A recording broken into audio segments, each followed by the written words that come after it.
Valley, Ol Lesos, Bushiangala,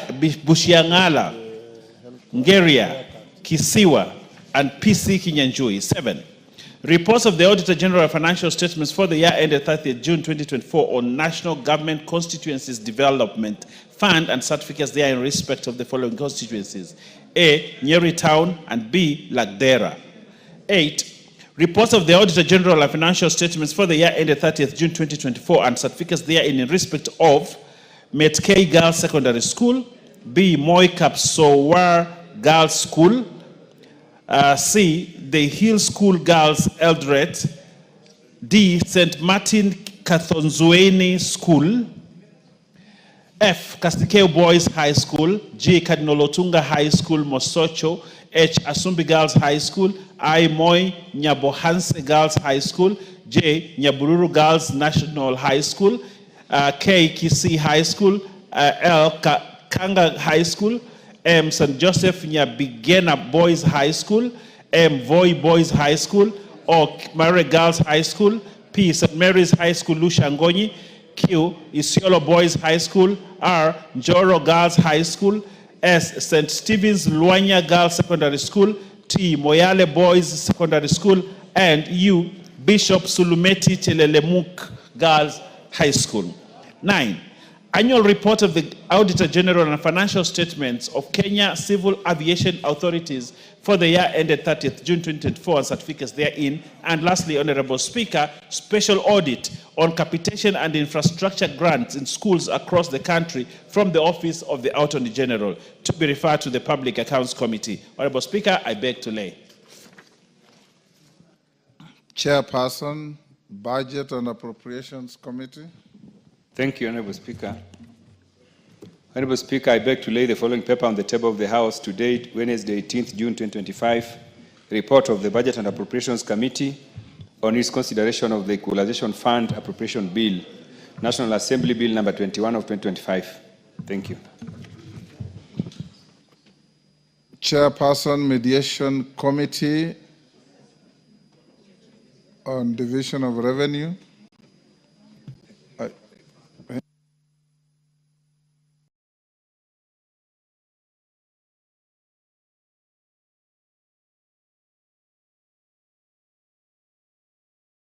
Come back to that. The report is not ready. Next.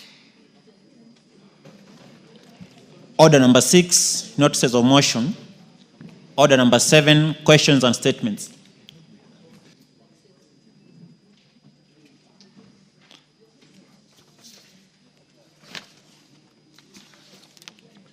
Honorable members, let's go to, there's a supplementary order paper we are expecting. Clerk, is it here yet?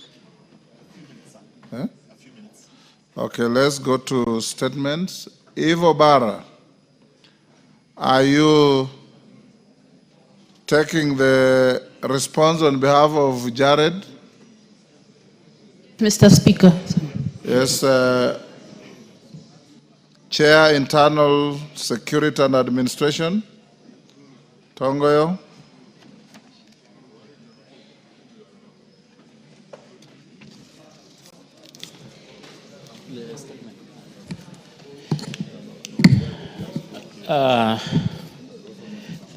Thank you, Honorable Speaker. I'm responding to a statement being sought by Gerard regards the death of Ojwang.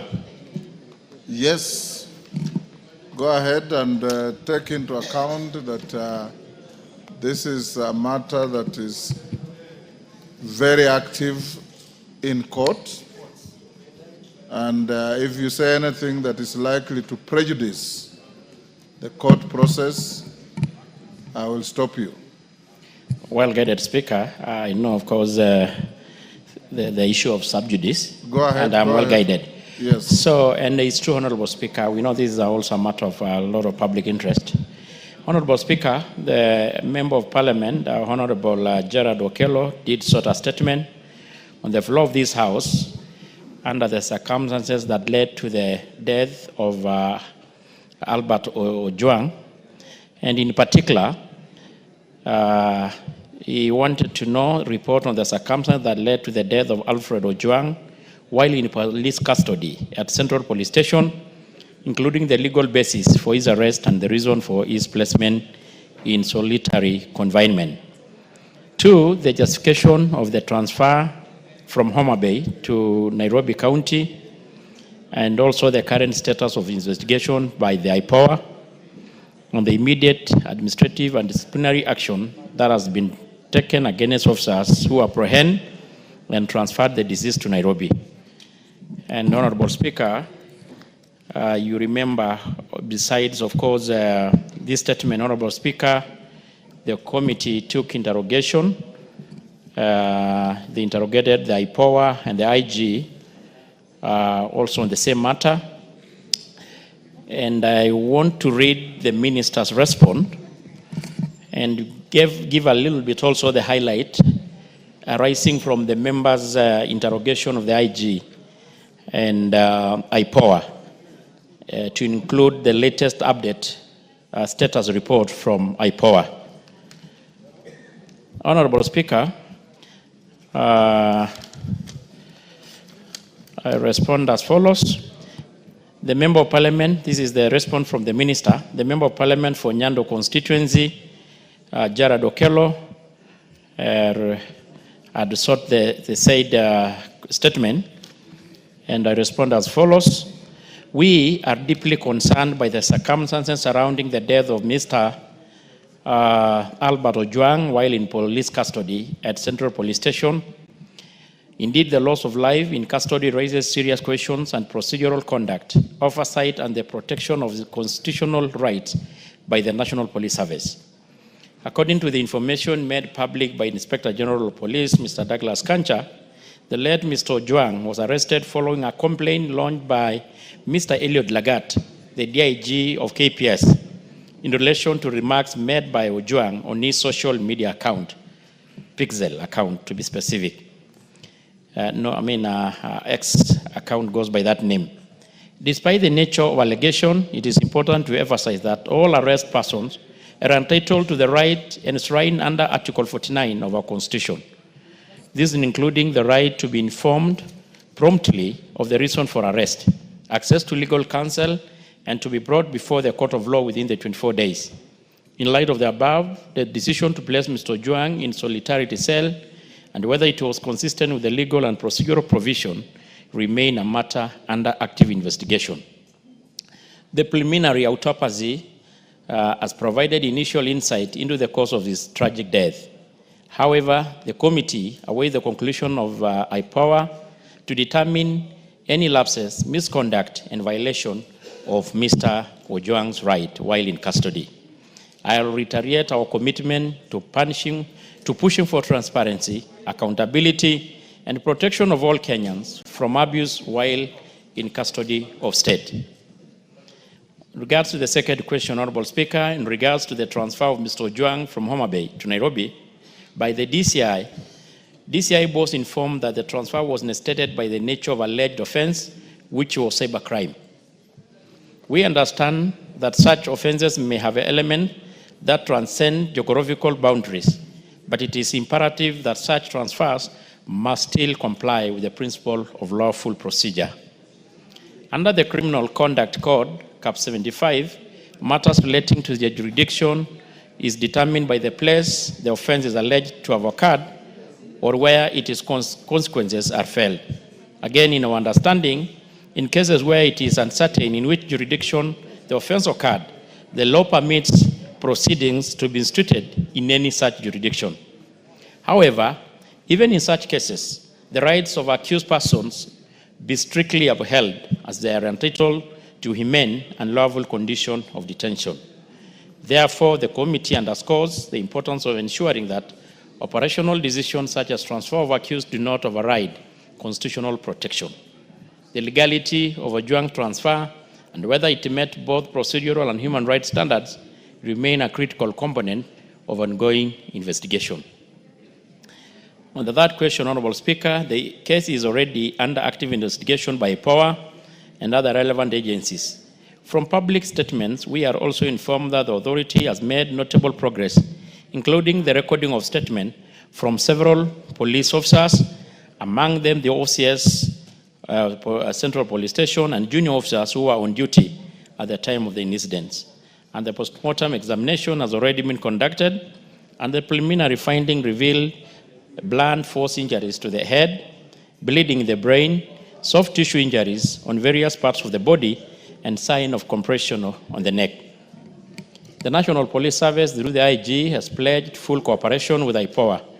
Similarly, my ministry is available to provide any necessary support to facilitate speedy and conclusive determination of this matter.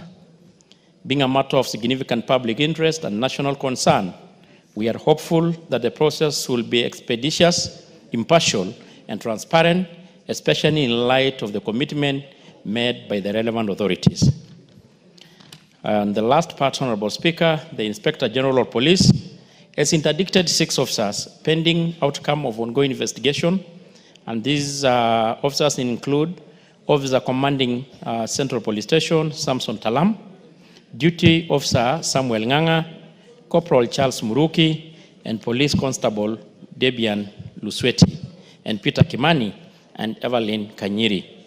We are of the view that this step is necessary and appropriate measures to ensure accountability, to preserve the integrity of the investigation, the process the same, and will also serve an important reminder that misconduct and negligence within the National Police Service will not tolerate. And Honorable Speaker, maybe it's also worth to add to this that, of course, also the DIG KPS had stepped aside the public domain. Finally, Honorable Speaker, I wish to give the highest assurance and commitment that we shall pursue this matter to its conclusive end for justice to Mr. Albert Ojwang, and for the respect of law, rule of law in this country. And I submit, Honorable Speaker, signed by Honorable Kipchumba Murkomen, the Secretary Cabinet for Interior and National Administration. Eve Obara. Yes.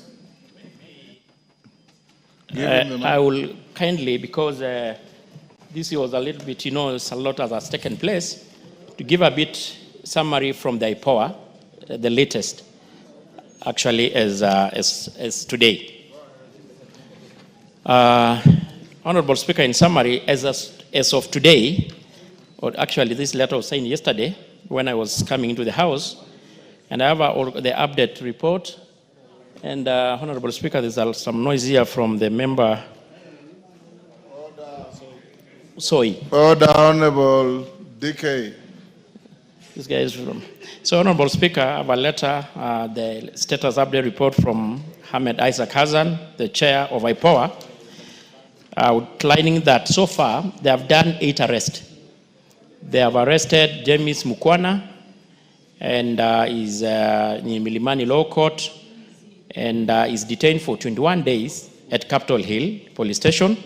I'm saying James Mukwana. Sorry? Corporal.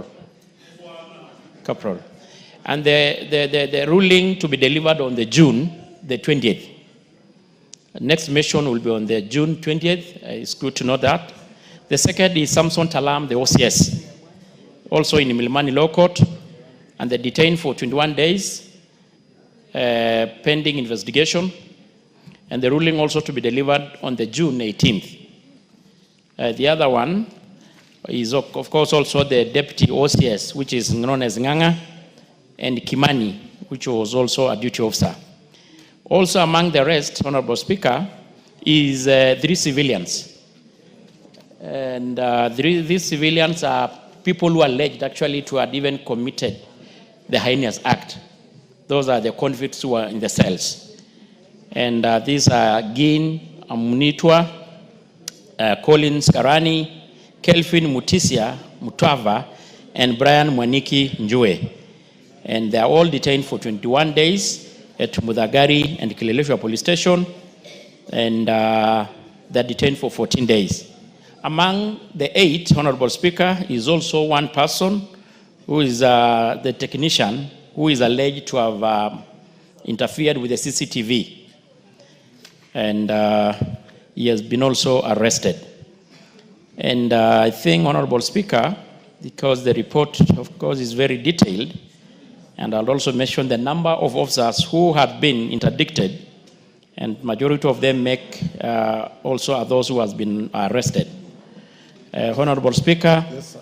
I don't want to go into the chronology of event, but it's also good just to note that in the report that I will table in the House, give more details on the chronology of event, starting from when the DIG made the complaint, both to EACC and DCI, as a result of the alleged false accusation by the deceased on his Pixen X account.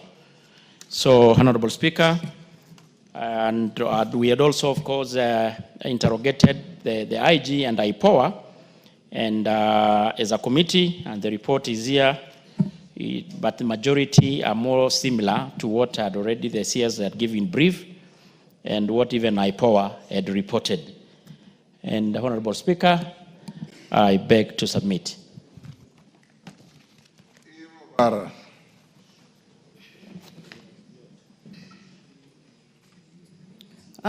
Thank you, Mr. Speaker. Let me appreciate that little effort has been made and there is progress on the case.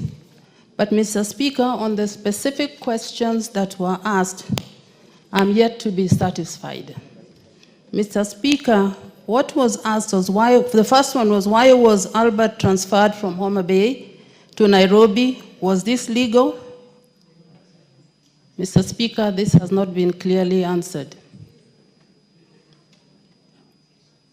In line with Article 49 of our Constitution, it's required that the arrested person be held near the place of arrest unless there are exceptional circumstances, and none were disclosed.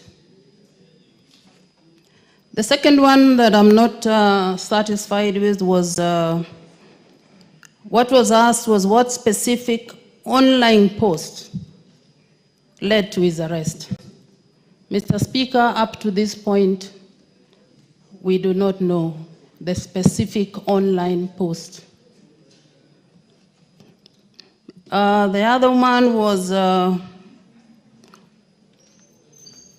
question was Albert's detention documented at the Central Police Station?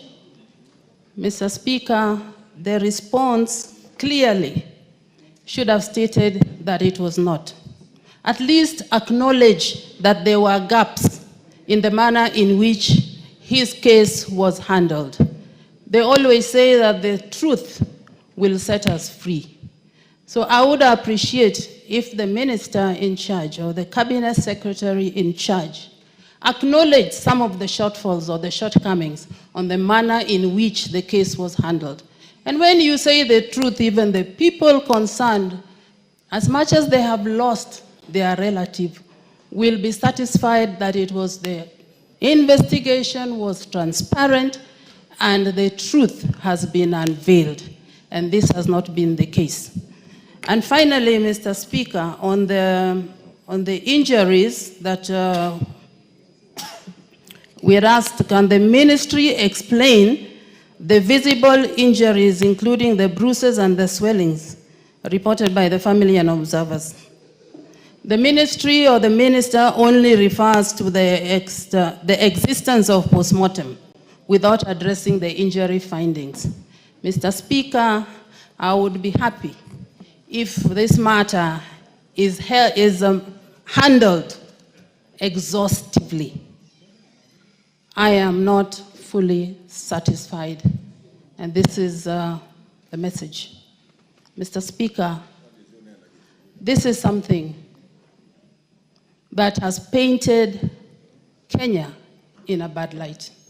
Mr. Speaker, yes, we make mistakes, but when you acknowledge, then we can get over some of these things and even now start talking about the reforms on what we should do as a country.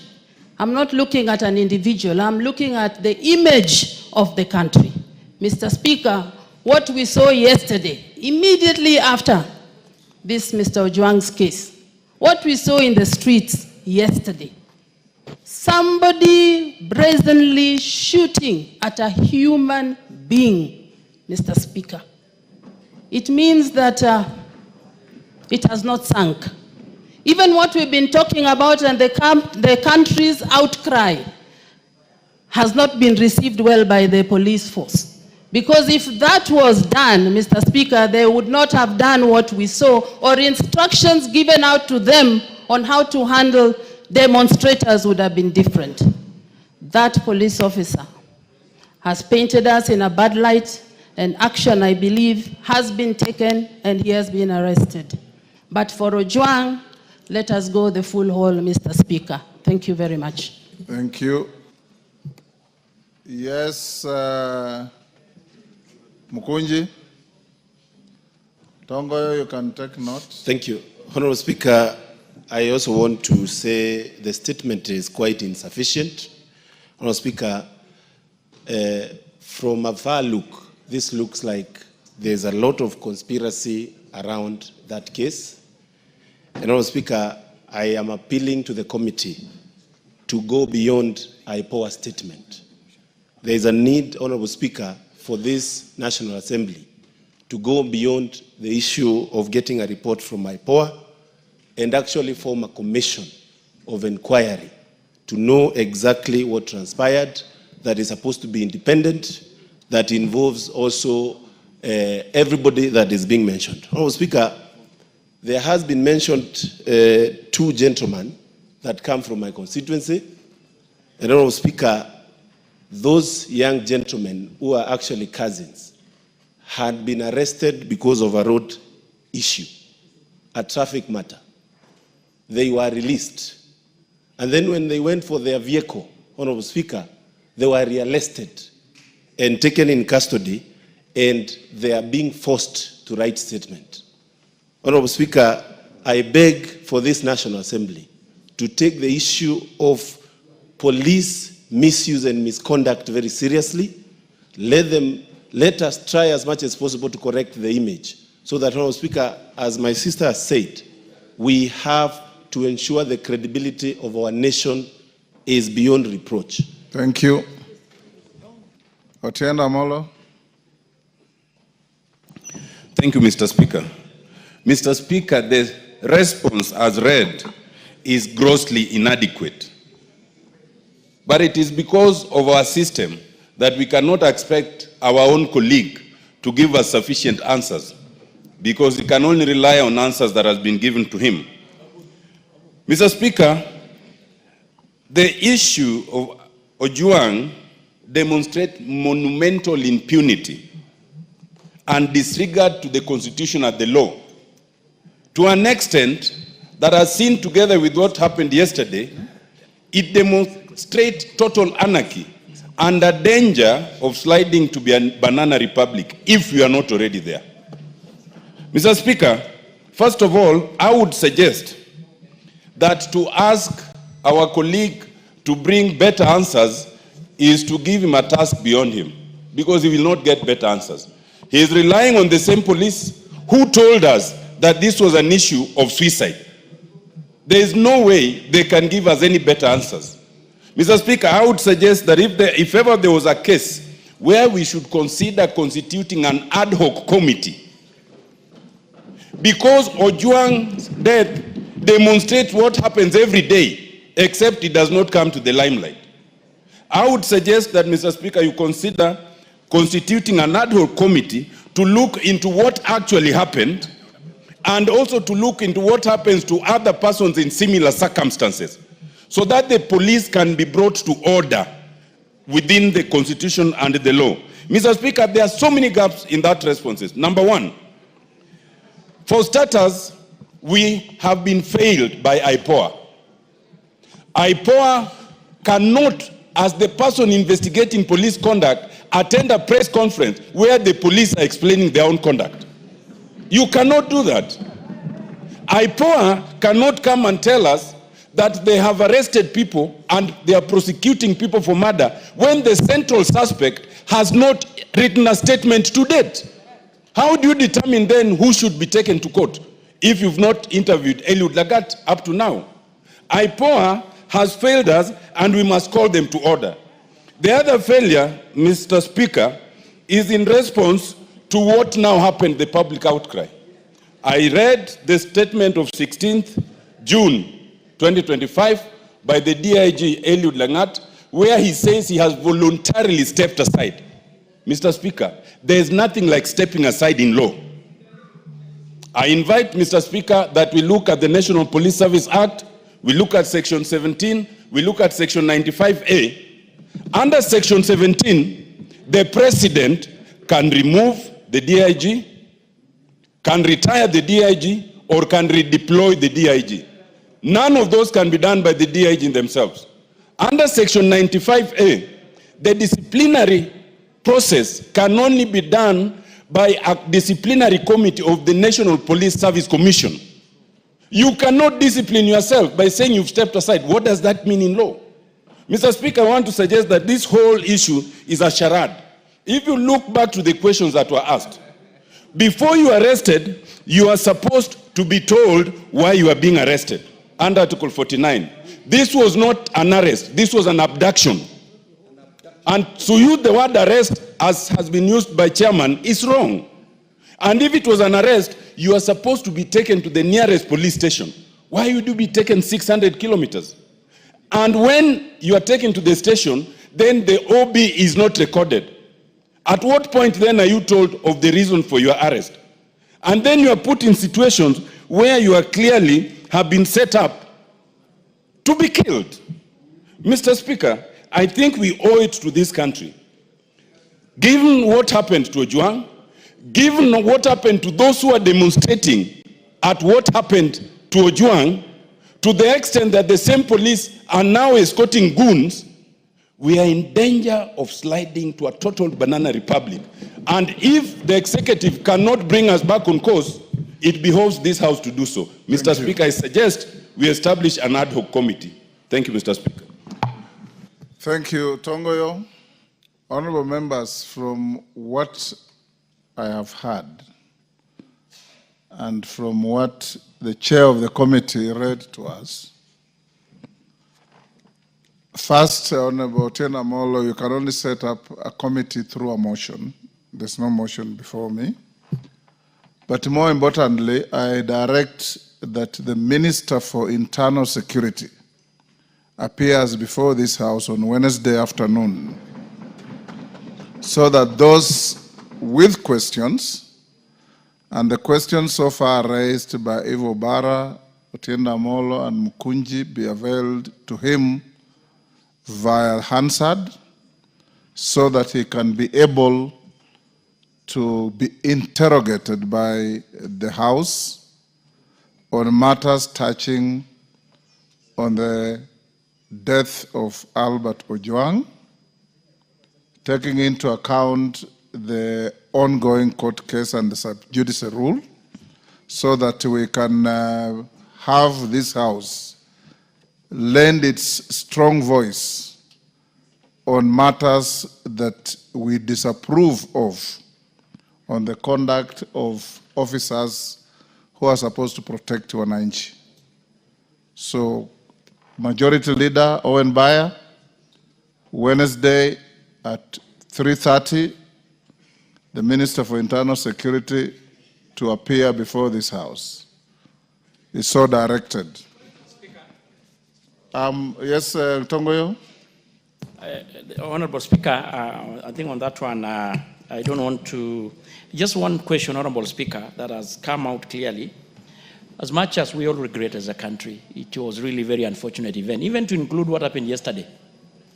Of course, we saw in the videos going around of a police officer shooting an armed, innocent Kenyan who was walking, doing his assault, which even inquired, we are lucky he's still recuperating in the hospital, although they say he was used a rubber bullet. Honorable Speaker, I think it's just good to appreciate that IPOA had really done a good job, because in speed 5 days, okay, it's me talking. Order. It's me talking. Honorable Speaker, as much as we invite the IG, the Minister, what we wanted from the Internal Affairs Unit is full cooperation. And when we're interrogating, Honorable Speaker, IPOA themselves confirmed to us that the IG and his team were really in full cooperation. Honorable Tongoyo. Yes. You can advise the minister to come with IPOA alongside him. Yes. Better that way. If he wishes to do so. Okay. Because under our structure of government, he gives policy direction to many of those institutions under him. So I would suggest then you recommend that IPOA also join the CS. It is up to him to decide who to come with. Okay. Yes. Well guided. Yes, I don't want to escalate this. I've already given direction. What's your point of order, Millie? Thank you, Mr. Speaker, and I do appreciate that you don't want to escalate this, and because you have actually requested the CS to come. I've not requested, I've directed. Directed, thank Yes. you. You have directed, and I'm glad that you have corrected me one of a few times when I'm happy when I'm directed. That is directed. Let him be here. And the reason is because the issue of security actually resides in this house. And I know and I want to commend the committee because they've done a very good job. But the house, the entire house needs to be seized of this matter because it's our primary mandate to oversight the security. But Mr. Speaker, even as the CS is coming, there are other issues that are arising that we would want him to deal with. Number one, only 2 days ago, Mr. Onditi died in a police post in my constituency, allegedly by suicide. Mr. Speaker, again in, I think, Nyando or somewhere, somebody else died allegedly by suicide in a police post. You know what you should do, Honorable Millie? File additional questions on the issues you are raising. And any other member who has similar issues, file questions so that we pass them on to the minister as he prepares to appear here on Wednesday and be at hand to interrogate him on all these issues so that he can be able to not only satisfy the House but the country on the situation surrounding Albert Ojwang, the Onditi you are talking about, the shooting in town yesterday, and any other matters within your knowledge that requires the minister to be brought to his attention and to answer fully to the House. Yes, Millie? Thank you, Mr. Speaker. I stand guided, and I will be doing that. Mr. Speaker, yesterday when I was speaking here, I was informed that the person who was shot yesterday, who unfortunately I'm told has died, I don't know if he has died, the one we are saying was shot by, is not dead. Or I'm happy to hear it's not dead, and I hope. Yes, that's just what I wanted to say, even though I still am appalled and I'm not happy by the way the police operated. It doesn't matter where it came from. Of course, it hits me more if it comes from Suba, because I was told yesterday it's from Homa Bay and Suba in particular. But I wish to tell the Suba people that he was not from Suba. We are still not happy that he was shot, but it's not from Members Suba. of the National Assembly, you are members of the National Assembly of Kenya. It matters not where a Kenyan comes from. The pain of a Kenyan in Mandera, in Busia, in Homa Bay, in Kwale is the pain to all of you. And that is as it should be. Let's go on to the next matter. Go back to messages. That matter, hold your horses to Wednesday. Go back to messages. Robert Mbui, you will speak on Wednesday. The minister will be here.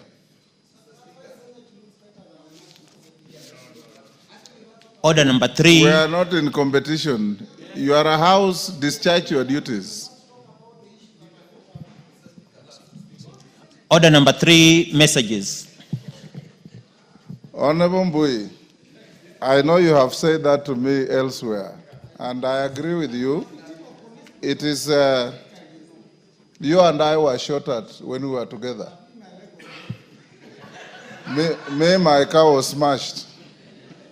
Honorable members, Be here, Robert, on Wednesday. I'll give you ample time to reflect even on your broken and healed leg. Honorable members, I have a message from the Senate. On approval of the fourth basis for allocation of the share of national revenue among county governments. Honorable members, pursuant to the provisions of Standing Order 41-4 of the National Assembly Standing Orders, I wish to report to the House that I have received a message from the Senate regarding the approval of the fourth basis for revenue allocation among county governments in accordance with Article 2173 of the Constitution. Honorable members, the message conveys that on Thursday, 12th June 2025, the Senate considered and approved the fourth basis for allocation among the counties, the share of national revenue that is annually allocated to the county level of government. This consists of the baseline allocation ratio and the formula for distribution for the financial years 2025-26, 2029-30. For clarity, honorable members, the baseline allocation ratio refers to the shareable revenue allocated to the counties in the financial year 2024-2025. The formula contains parameters and the various respective thresholds to be considered in determining the criteria for horizontal distribution of the shareable revenue among 47 county governments. The parameters include the basic equal share, population, poverty, and land area. Honorable members, as you are aware and no doubt appreciate, the basis for revenue sharing among county governments is a very critical element in facilitating the seamless execution of the devolved functions of our county governments. Notably, the formula has implications on the division of revenue bill and the county allocation of revenue bill for the financial year 2025-26. In this regard, it ought to be concluded expeditiously and before the conclusion of these two bills. Honorable members, as contemplated under Article 217 of the Constitution, the National Assembly may consider the Senate's resolution and vote to approve it with or without amendments or reject it in total. It is worth noting that the decision of the National Assembly to amend or to reject the Senate's resolution on the formula requires the support of at least 2/3 of the members of the National Assembly, being not less than 233. So any one of you wants to amend, you must garner 233 members to support your proposal. Any one of you wants it rejected, you must also do so. Honorable members, in order for the House to commence consideration of the resolution of the Senate on the fourth basis for revenue allocation among county governments, are directed as follows. 1, that the message from the Senate, together with the accompanying fourth basis for revenue allocation formula, is hereby committed to the Budget and Appropriations Committee for expedited consideration. 2, that cognizant of the urgency of the matter, the committee is expected to consider the formula and submit a report to the House on Tuesday, 24th June 2025. 3, that the House Business Committee shall place the Senate resolution on the formula in the order paper of Tuesday, 24th June 2025 for consideration by the House. And 4, that the clerk is hereby directed to circulate the message containing the formula to all members and publish it on the parliamentary website. The House is accordingly guided.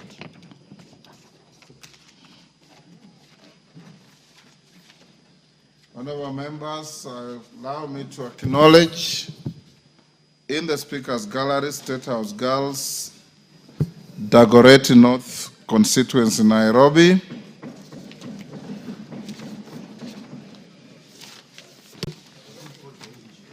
And which was the next one? I'll reorder.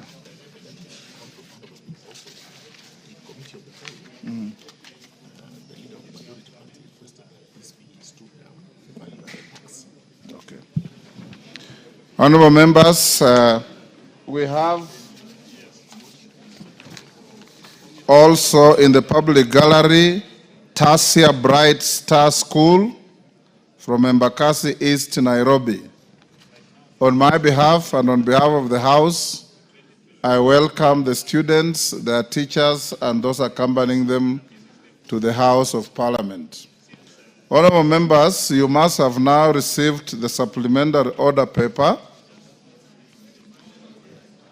It is in circulation already. If you check your system, you'll find it. We have done a response to question 1. I'll stay the remaining 4 questions until we finish the business that I will rearrange. For now, we go back to notices of motion, and I call the chair budget.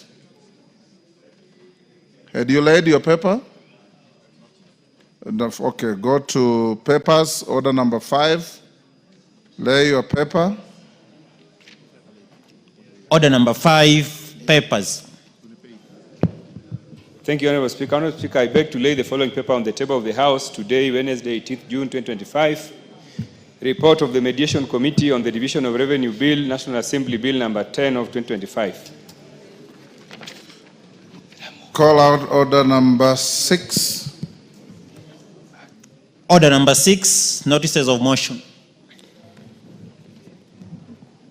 Chair budget.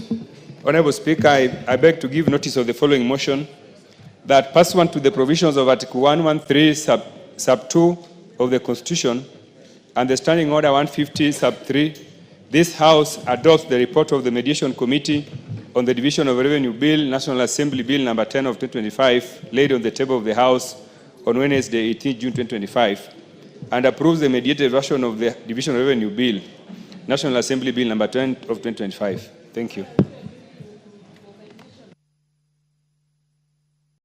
Thank you, Chair. Honorable members, Otienda Mola and Murugara, you had some point of order. You approached the chair to allow you. I give you 1 minute. And Murugara, 1 minute. Thank you. Thank you, Mr. Speaker. Mr. Speaker, we are aware that the chair of the Justice and Legal Affairs Committee presented a report on the public participation on the NG-CDF Constitutional Amendment Bill. We are also aware, Mr. Speaker, that having read the bill for the first reading, we had to wait for the mandatory period as prescribed to elapse. Mr. Speaker, by my count, that period elapsed about 3 days ago. And by law, we should be on the clear to move to the second and third reading so that we can handle fully the question and issue of the constitutional amendment to the Constitution entrenching the NG-CDF. Mr. Speaker, I wanted to seek your direction on the next step so that all members would be clear, because I'm sure most members would want to participate in the second reading, and certainly most members would want to be present during voting. And Mr. Speaker, given the schedules of members, unless this is made clear, we might have a situation where some members do not participate. Mr. Speaker, I wanted to get your indulgence and directions on this, including the possibility of having a discussion, an informal discussion, given that the time usually allocated, not all members may say what they need to say or be briefed. The possibility of having a kamukunji prior to such dates as the Speaker might direct. Mr. Speaker, I ask your guidance on this one. Thank you. Murugara, 1 minute. Give him the mic. Thank you very much, Mr. Speaker. Maybe the supplementary order paper has not yet reached Senior Counsel, Honorable Tiende Amolo.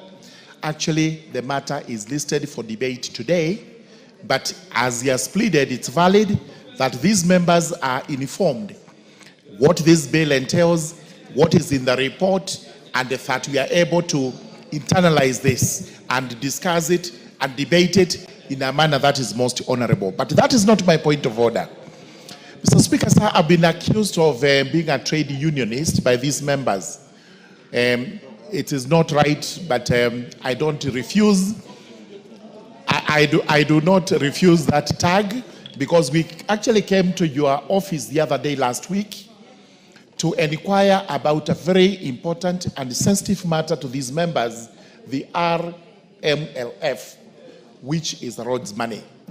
You gave us a very good response, and we expected it to go the way you actually responded. Yes. But just about yesterday, we only got 6 million out of it from what had been disbursed. Yes. Maybe, Mr. Speaker, sir, I would equally join Honorable Tiende Amolo that if it pleases you and you wish to convene us in a Kamukunji, then you also speak to us about the roads money, because the constituents are agitated, the roads are not in good shape, but most importantly, most of us have committed this money to do the rural roads, which we are supposed to do. Thank you very much, Honorable Speaker. Thank you. Order. Order, Tongoyo. Take your seat. Order, Bensouda. Take your seat. Take the nearest seat.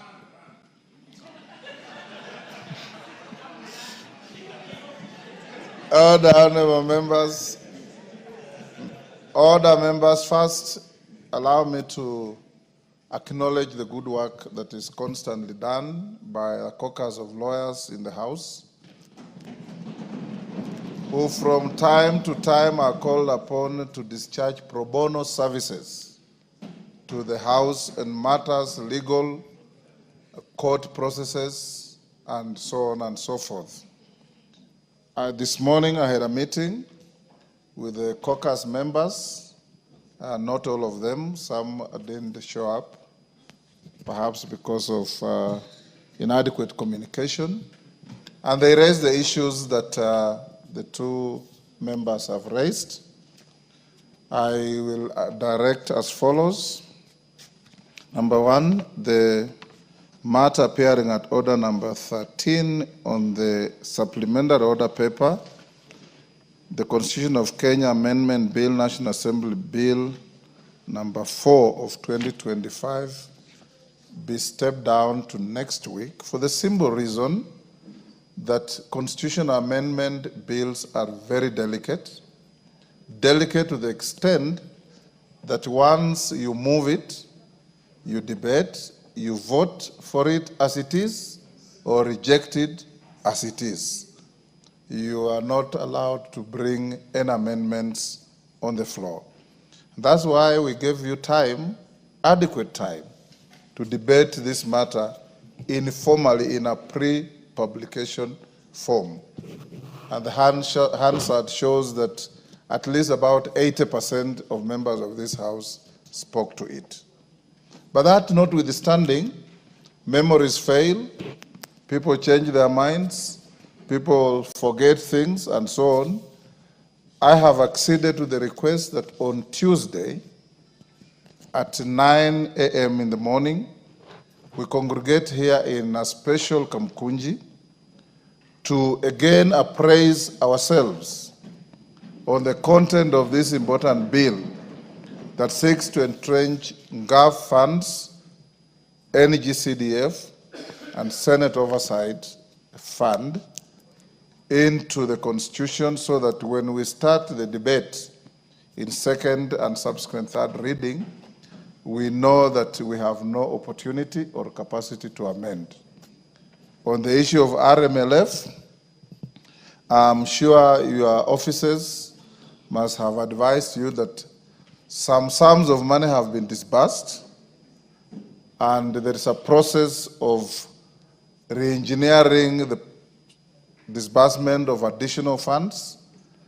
I will then appraise you as well, and I've instructed the chairman of Roads, GK, member Fondia, to get in touch with the office of the clerk and the majority leader to appraise themselves on the developments on RMLF. But more importantly, again, I want you to acknowledge the caucus because the court did direct that Section 6 of the Roads Act is unconstitutional to the extent that counties are excluded. For us to correct the situation, the caucus, under my direction and guidance, are working overnight to come up with a draft bill to cure that anomaly that the court has pointed out, which will then be processed in the shortest time possible, including public participation and so on, so that within a month or two, we should have an amended bill that meets the constitutional expectations that have been directed.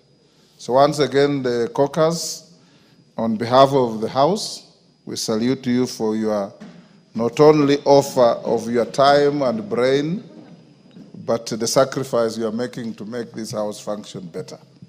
Thank you. As you know, the caucus is co-chaired by the Honorable Otiende Amolo and Chepkonga. Chepkonga is out of the country, but we salute them for their leadership. Honorable members will then reorganize the business of the day. The remainder of the questions to be responded to will come after the committee of the whole. So we'll skip order number 8, order number 9, and order number 10, and go to the committee of the whole. And in the committee of the whole, the majority leader has requested that we step down the order on value-added tax amendment bill, which will come next week, so that we deal with the finance bill and the National Council of Population and Development bill. Equally important, honorable members, as you know the requirement under the law and the Constitution, I have approved requests for amendments from the chairman of the committee, from the majority leader, and from the honorable member for Navaholo, Emmanuel Wangwe, which will be prosecuted in the committee. Honorable members, I'll now direct the clerk to call out order number. Yes.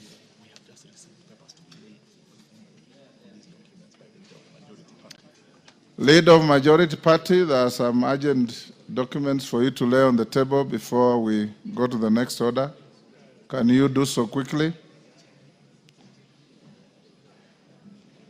Call out order number 5. Order number 5, papers. Majority Leader. Thank you, Honorable Speaker. Honorable Speaker, I beg to lay the following papers on the table of the House today, Wednesday, June 18th, 2025, in the afternoon sitting. The supplementary estimates number 3 for the financial year 2024-2025, and the following accompanying documents from the National Treasury. 1. Order, members. Kagombe. 1. Financial year 2024-2025 supplementary estimates number 3, program-based budget. 2. Financial year 2024-2025 supplementary estimates number 3, recurrent estimates. 3. Financial year 2024-2025 supplementary estimates number 3, development estimates. And lastly, Honorable Speaker, at 5, memorandum on financial year 2024-2025 supplementary estimates number 3. Honorable Speaker, I beg to lay. Thank you, Honorable Wenbaya. Honorable members, allow me to acknowledge in the public gallery Kambara Secondary School from Mavioya, Muranga. On my behalf and on behalf of the House, we welcome the students and their teachers and those accompanying them to the House of Parliament. Call out order number 11. Order number 11, Committee of the Whole House.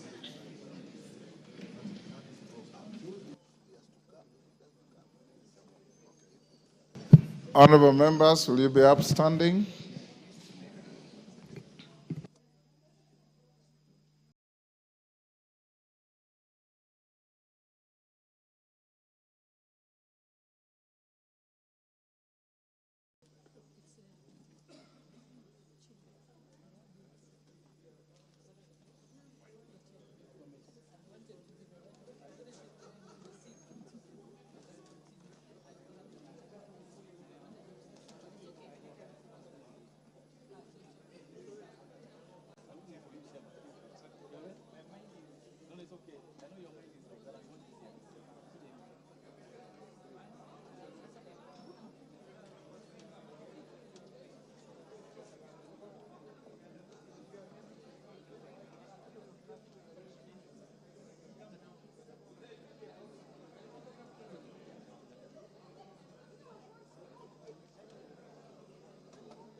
Order, honorable members, order.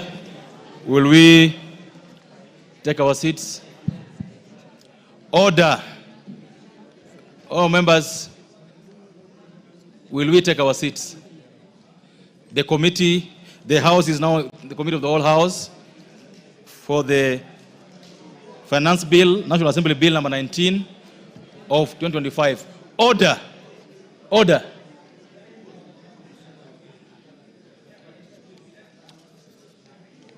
The Honorable Soro et al. Order. Could you take your seats?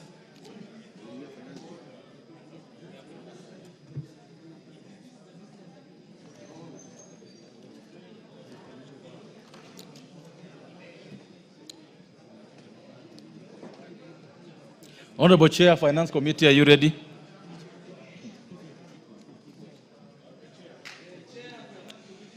The Honorable Soro, allow the Chair of Finance Committee to do his job. The Honorable Soro, take your seat.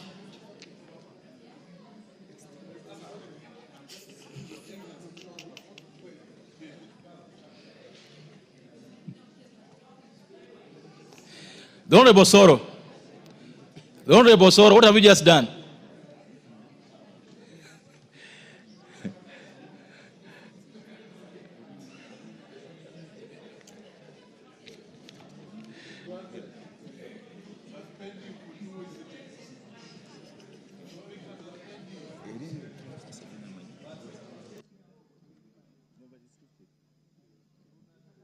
So members, let's proceed. The Honorable Chair of Finance, I hope you're ready.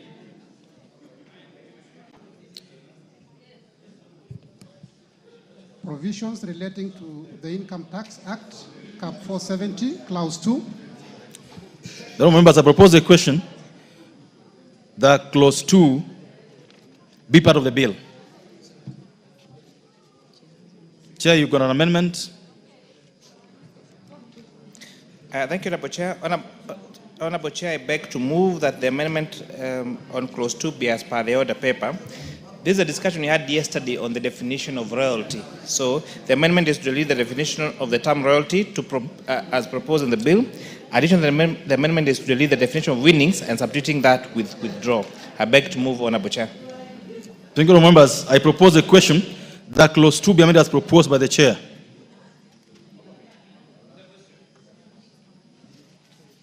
I now propose a question that Clause 2 be amended as proposed by the Chair. Will as many of the opinion say aye? Will as many of the opinion say nay? The ayes have it. I now put the question on all members that Clause 2 as amended be part of the bill. Will as many of the opinion say aye? Will as many of the opinion say nay? The ayes have it.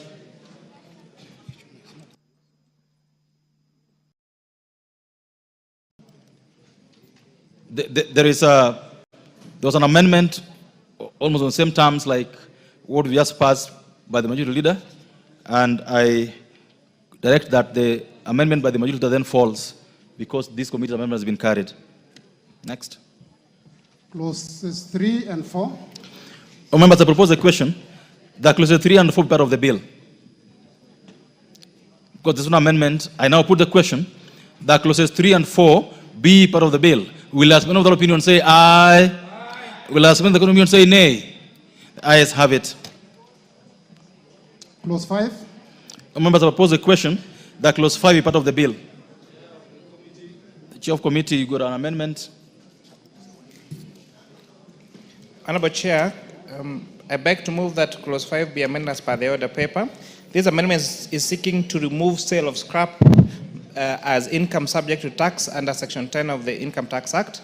Additionally, this amendment is seeking to include withdrawals made by punters as taxable income under Section 10 of the Income Tax Act. Thank you. All members, I propose a question that Clause 5 be amended as proposed by the Chair of the Finance Committee. If there's no interest on that, I now put the question, members, that Clause 5 be amended as proposed. Will as many of that opinion say aye? Will as many of that opinion say nay? The ayes have it. Members, I now put the question that Clause 5 as amended be part of the bill. Will as many of that opinion say aye? Will as many of that opinion say nay? The ayes have it. Clause 6. Members, I propose a question that Clause 6 be part of the bill. Honorable Chair, you have an amendment to this? So, Honorable Chair, I beg to move that clause 6 is amended as per the order paper. This amendment is seeking to require the Cabinet Secretary to make regulations regarding significant economic presence within 6 months. Honorable Chair, as you may recall, last December we did pass the amendment on significant economic presence tax. However, despite us passing this bill in this House, almost 6 months later there has not been regulations that have been passed on the same. So this amendment is therefore requiring the Commissioner and by extension the Cabinet Secretary to gazette, to publish regulations to effect the significant economic presence tax as per contained in the tax laws. The significant presence. Members, I propose a question that clause 6 be amended as proposed. I now put the question, therefore, that clause 6 be amended as proposed. Will as many of that opinion say aye? Will as many of the contrary opinion say nay? Ayes have it. Members, I now put the question that clause 6 as amended be part of the bill. Will as many of that opinion say aye? Will as many of the contrary opinion say nay? Ayes have it. Clause 7. Members, clause 7 has no amendment. I propose the question that clause 7 be part of the bill. I now put the question, therefore, that clause 7 be part of the bill. Will as many of that opinion say aye? Will as many of the contrary opinion say nay? Ayes have it. Clause 8. Members, I propose the question that clause 8 be part of the bill. Chairperson, got an amendment to this clause? Honorable Chair, I beg to move that clause 8 be amended as per the order paper. This amendment, the amendment is seeking to clarify that both the investment in our stadia and investment in sporting activities will both be deductible for tax for those in the private sector that invest in these two activities. I beg to move, Honorable Chair. Thank you. Honorable members, I propose a question that clause 8 be amended as proposed by the Chair. It's about sports facilities being tax deduct. I propose the question, all members, that clause 8 be amended as proposed. Will as many of the opinion say aye? Will as many of the opinion say nay? The ayes have it. I now put the question, members, that clause 8 as amended be part of the bill. Will as many of that opinion say aye? Will as many of the opinion say nay? The ayes have it. Clauses 9 and 10. All members, I propose a question that clauses 9 and 10 be part of the bill. Because there have no amendments, all members, I now put the question that clauses 9 and 10 be part of the bill. Will as many of that opinion say aye? Will as many of the contrary opinion say nay? The ayes have it. Clause 11. Members, I propose a question that clause 11 be part of the bill. Move on, you got an amendment, Chair? Honorable Chair, clause 11 refers to an amendment on country-by-country reporting that requires companies, whether it's surrogate or subsidiary or parent company, and this amendment is seeking now to require the submission of the country-by-country report, since it is the same, to be provided, and it's provided in subsection 2, that it be in the same section. I beg to move, Honorable Chair. All members, I propose a question that clause 11 be amended as proposed by the Chair. I put the question that clause 11 be amended as proposed by the Chair. Will as many of that opinion say aye? Will as many of the opinion say nay? The ayes have it. I now put the question, members, that clause 11 as amended be part of the bill. Will as many of that opinion say aye? Will as many of the opinion say nay? The ayes have it. Clause 12. Members, I propose the question that clause 12 be part of the bill. All members, your chairman, you got amendment to this. Yes, Honorable Chair, clause 12 regards to advance pricing agreement, where you're saying where the taxpayer in an issue with the advance price agreement has provided false information, then that advance price agreement will be declared to be void.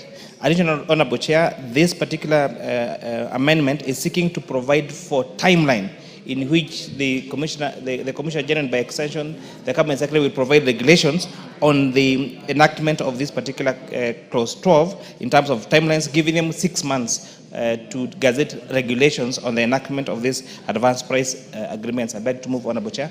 Thank you. It's an advanced pricing. Members, I propose the question that clause 12 be amended as proposed by the Chair. Honorable Wunda, 1 minute.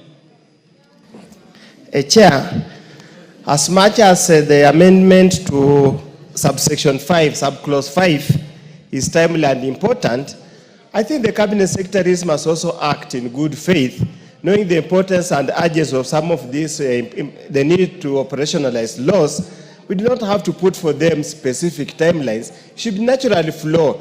Probably with the neatness, probably could even do that in the Social Instrument Act, so that all the cabinet secretaries know that within a certain period of time, once a law is in place, we must do this. Because otherwise, within 6 months, it's going to appear in all the laws of this country. All the laws are going to be known as within 6 months. Thank you, Chair. Thank you, the Honorable Makali Mulu.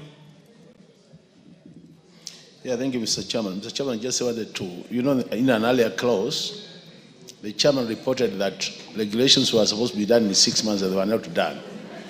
I don't know that really we have been, in terms of the time frame, is this realistic? Because I don't think really we need to put time and then they cannot implement. I think we need to get assurance that at the end of the day, Mr. Chairman, that then when we say 6 months, we get regulations in 6 months or whatever needs to be done. Thank you. Thank you, Honorable Chair.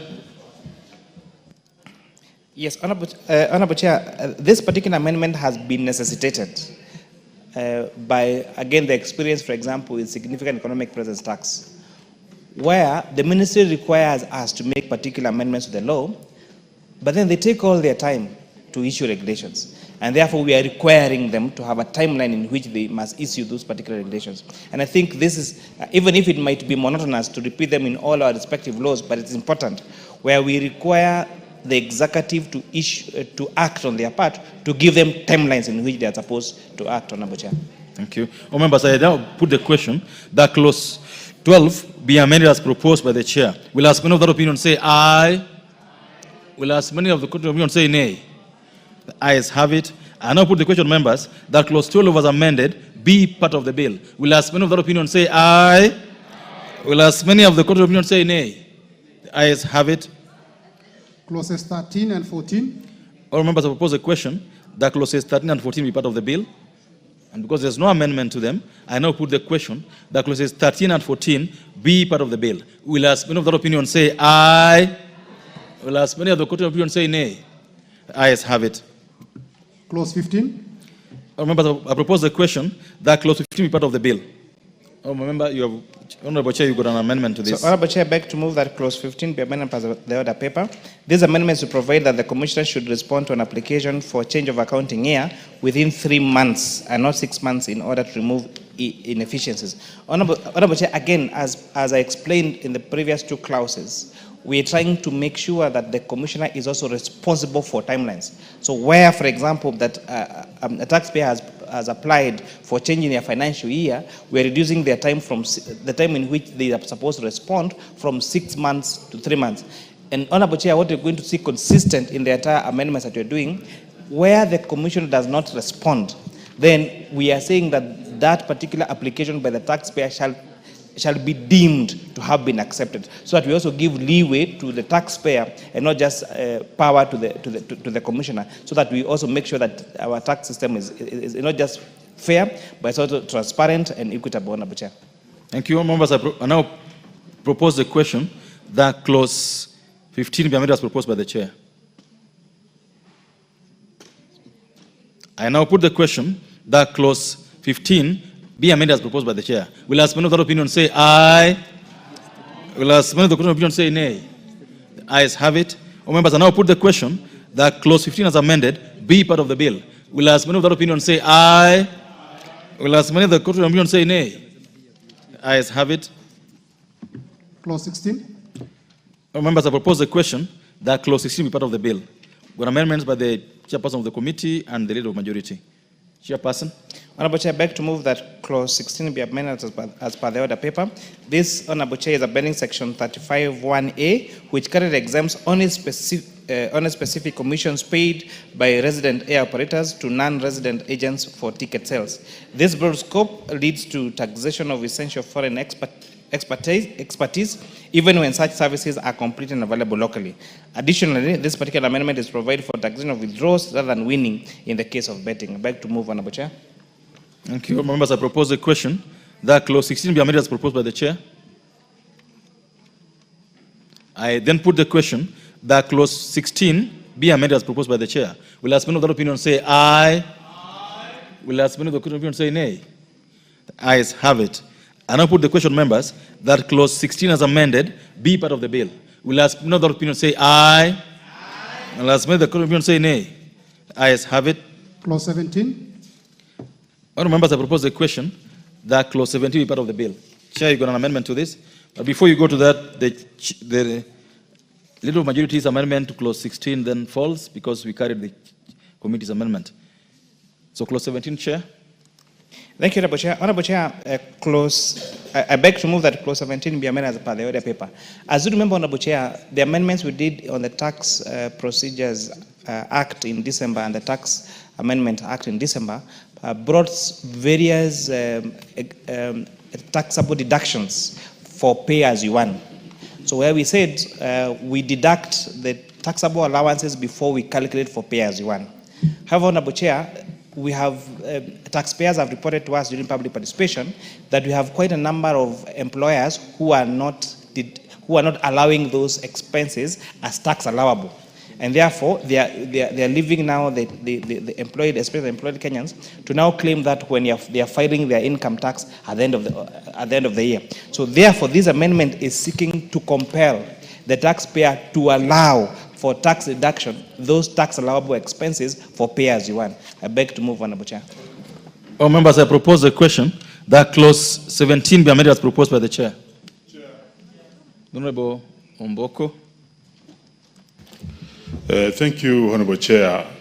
I want to support that amendment as the chair puts it, because that was a very vital law that we made as a parliament, so that when we are taxing the employees on their payslip, we don't include those statutory elements and deductions.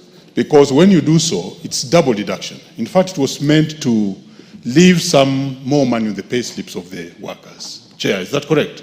And therefore, I want to support it because it is very, very progressive. Remember, one of the biggest challenge we are facing now by the workers of this country is that there are too many levies on their payslips. And this was supposed to actually achieve a situation whereby they have some relief. Thank you, Honourable Chair. Thank you. Honourable Wunda, 1 minute. Quick one. It is possible, Chair, I support, 100% support the amendments as it was done before it's being carried here, but probably the failure to allow all deductions and relief could be out of ignorance, not knowing what was provided for. Not everybody is kept abreast with the changes in the law. Can I ask the chair that once the president assents to this bill and these changes, just run down all the allowed deductions, reliefs and everything, and probably do like the Mwananchi version, whichever you call it. Post it anywhere or circulate it. So both an employee in the village who has employed a petrol attendant in a village that sells only 10 liters a day will not bother to follow all these processes. Okay. Just do Mwananchi guide, so Kenyans can know. Even Mwalimu Mboko doesn't know all these things. He's now and is a teacher, a very renowned person. Thank you. Also these small things. Thank you, Honourable Chair. Honourable Chair. Honourable Chair, I would like to assure Professor Undo that Mwalimu Mheshimiwa Amboko is very conversant with these matters.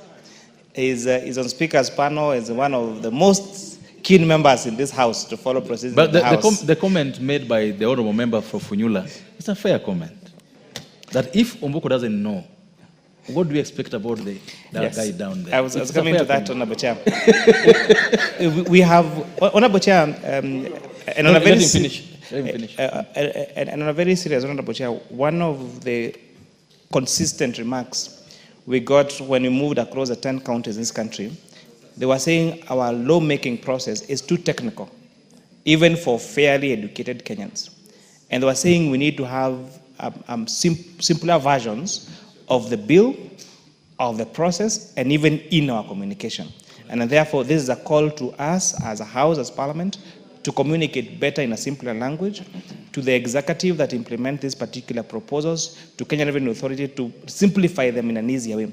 Honourable Chair, sometimes I have watched adverts from our entities across all the arms of government, especially the executive, Honorable Chair, most of these communications are in English. So we need to have even versions of our bills and our laws in vernacular, so that that Kikuyu speaking speaker from Mukinyai in my village can understand, so that that Tholuo speaking Kenyan from Ukwala can understand what we mean, Honorable Speaker. So I agree with Honorable Oundo from Funyula that we need to simplify the way we communicate our legal making process, because sometimes, even for fairly educated and learned Kenyans, it becomes a bit too technical to understand. Honorable Chair, I've always said, sometimes even when we present these bills to Kenyans, sometimes the proposal is to delete a deletion. And therefore, even when they get to the bill, the proposal is to delete a deletion. So again, you have now to get to the parent act to see what was being deleted on a Chair. And I think we have an obligation to make sure we simplify our communication. Well said. Thank you. The Honorable Mboko. Honorable Chair, what that particular clause means is that once you allow the pay to be deducted on the gross, including the deductions, it means you are actually taxing the workers on money that will not go to them. Basically, that's the basis of it. I just wanted to correct that I'm the master of this, and that's why I raised it. It's a very good amendment, and actually, the employers must now be compelled to do exactly that. Thank you. Thank you. Oh, members, I put the question that clause 17 be amended as proposed by the chair. Will as many of that opinion say aye? Will as many that opinion say nay? Ayes have it. I now put the question, members, that clause 17 as amended be part of the bill. Will as many of that opinion say aye? Will as many of the court of opinion say nay? Ayes have it. Clauses 18, 19, 20, 21, 22, 23, 24, and 25. Members, I propose a question that clauses 18, clause 18, 19, 20, 21, 22, 23, 24, and 25 be amended, be part of the bill. Members, those clauses have no amendments. I therefore put the question that clauses 18, 19, 20, 21, 22, 23, 24, and 25 be part of the bill. Will as many of that opinion say aye? Will as many of the opinion say nay? Ayes have it. Clause 26. Members, I propose a question that clause 26 be part of the bill. This is an amendment by the Honorable Chair. Honorable Chair, I beg to move that clause 26 be amended as per the order paper. This amendment is to allow for investment allowance for a spectrum license by a telecommunication operator. Additionally, Honorable Chair, this amendment is to retain 100% investment allowance deduction for investment outside Nairobi and Mombasa. Honorable Chair, as I said yesterday, this investment allowance for spectrum license is going to ensure that we have more coverage of network across the country. It is really unfortunate, Honorable Chair, that in 2025, we still have some parts of this country that there's no power, there's no telephone connectivity. And are you therefore, moving? This particular amendment, Honorable Chair, is seeking order. Which one are you moving? 20. Oh, sorry, 27. Yeah, move 26 first. Oh, sorry. Oh, yes. Sorry, Honorable Chair, I beg to move that clause 26 be amended as per the order paper. Honorable Chair, I want to thank sincerely Honorable Oundo, because he's the one who noticed this yesterday during the second reading. And he has noticed it again today. And he has noticed it again today. Noted that, Honorable Chair, that the amendment as proposed in the bill, Honorable Chair, would leave out payment of gratuity and pension outside public pension schemes.